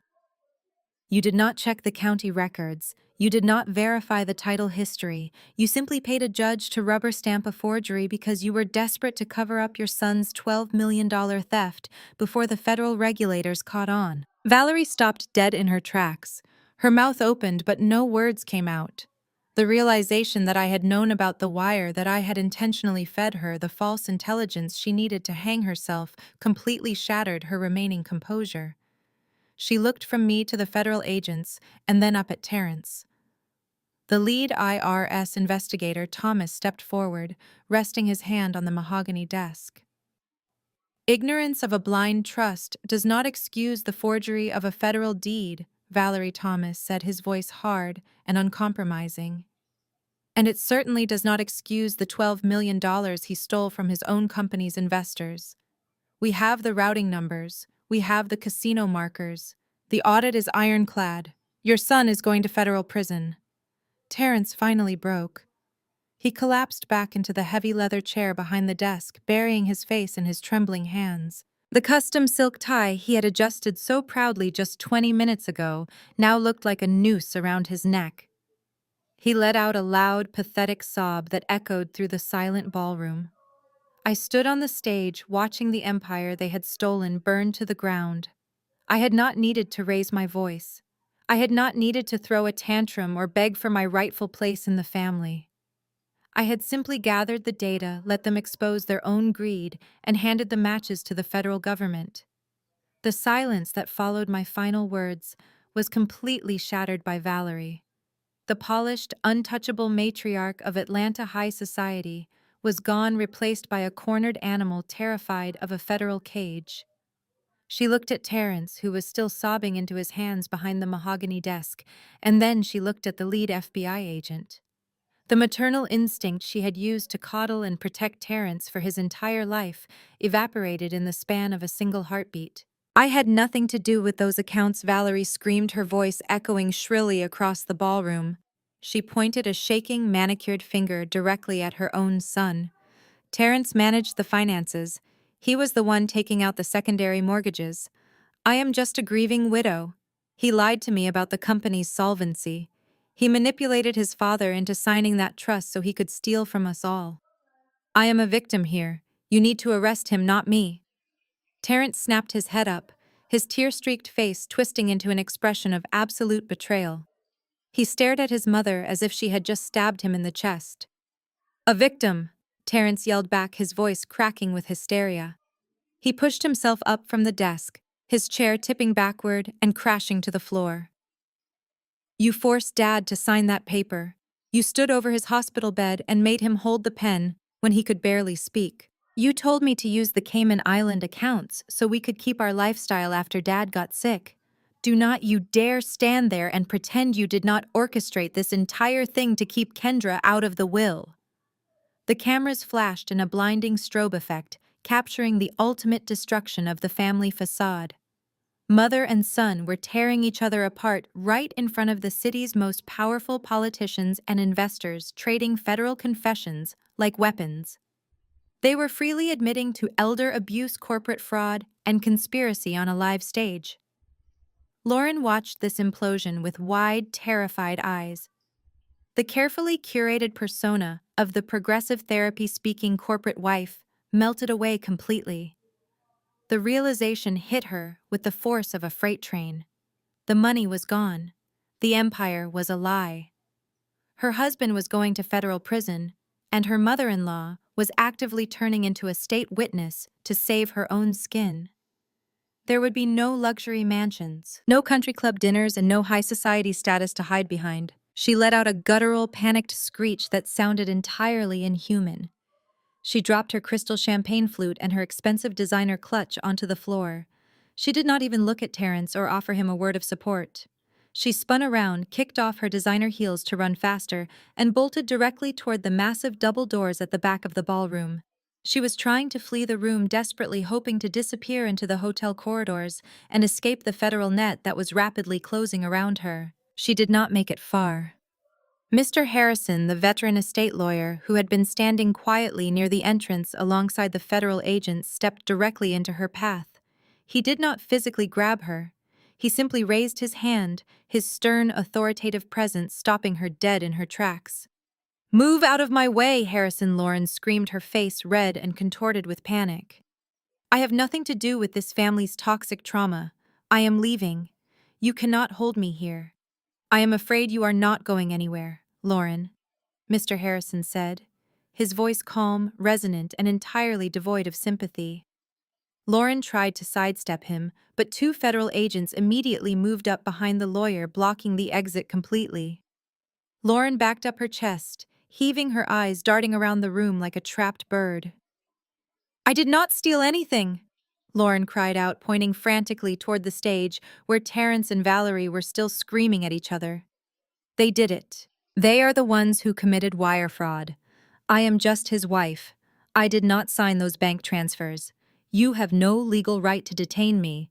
You are absolutely correct that you did not sign the bank transfers," Mr. Harrison replied, pulling a clear plastic evidence folder from his leather briefcase. He held it up so Lauren and the entire room could see it clearly. "But you did sign something much more damaging." Lauren froze, her eyes locking onto the document inside the plastic folder. It was the fraudulent living trust. When Valerie and Terence forced Jerome to sign away his empire 4 days before his stroke, Mr. Harrison explained, his voice carrying the weight of decades of legal authority, they needed a certified notary public to make the document legally binding. "They could not use a notary from my firm because they knew we would question Jerome's mental capacity. They could not use a public bank notary because it would leave an objective paper trail. They needed someone on the inside, someone who was just as greedy and complicit as they were." Lauren opened her mouth to speak, but no sound came out. She was shaking so violently she looked like she might collapse. "You hold an active notary license in the state of Georgia." "Lauren."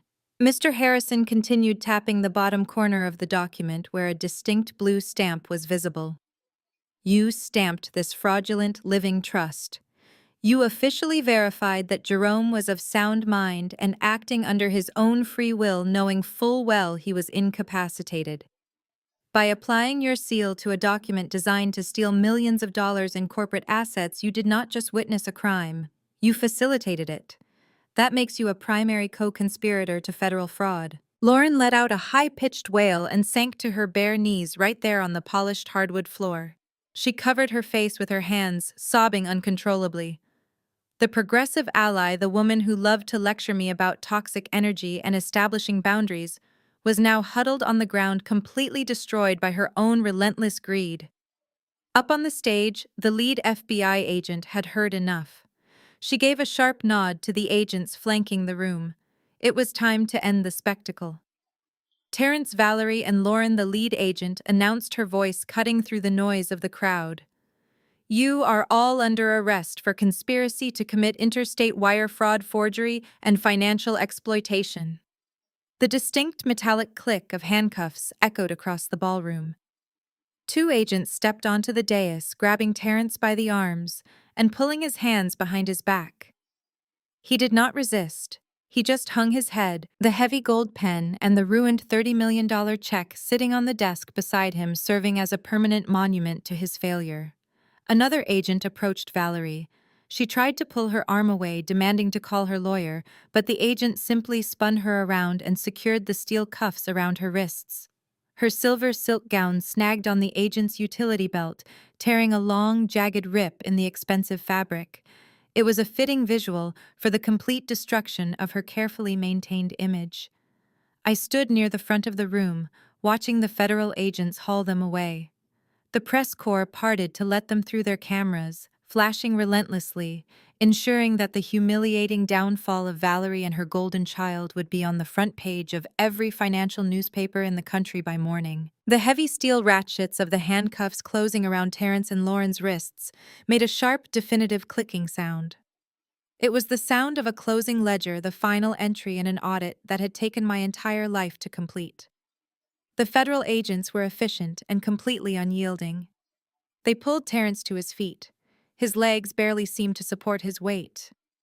He stumbled forward, a hollow shell of the arrogant chief executive officer he had pretended to be just an hour ago.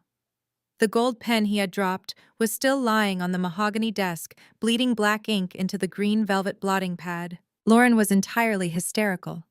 Two agents had to practically carry her by the arms as she dragged the toes of her stocking feet across the polished hardwood floor. She sobbed loudly, begging anyone who would listen to call her father. She pleaded that her personal healing journey could not possibly include a federal holding cell.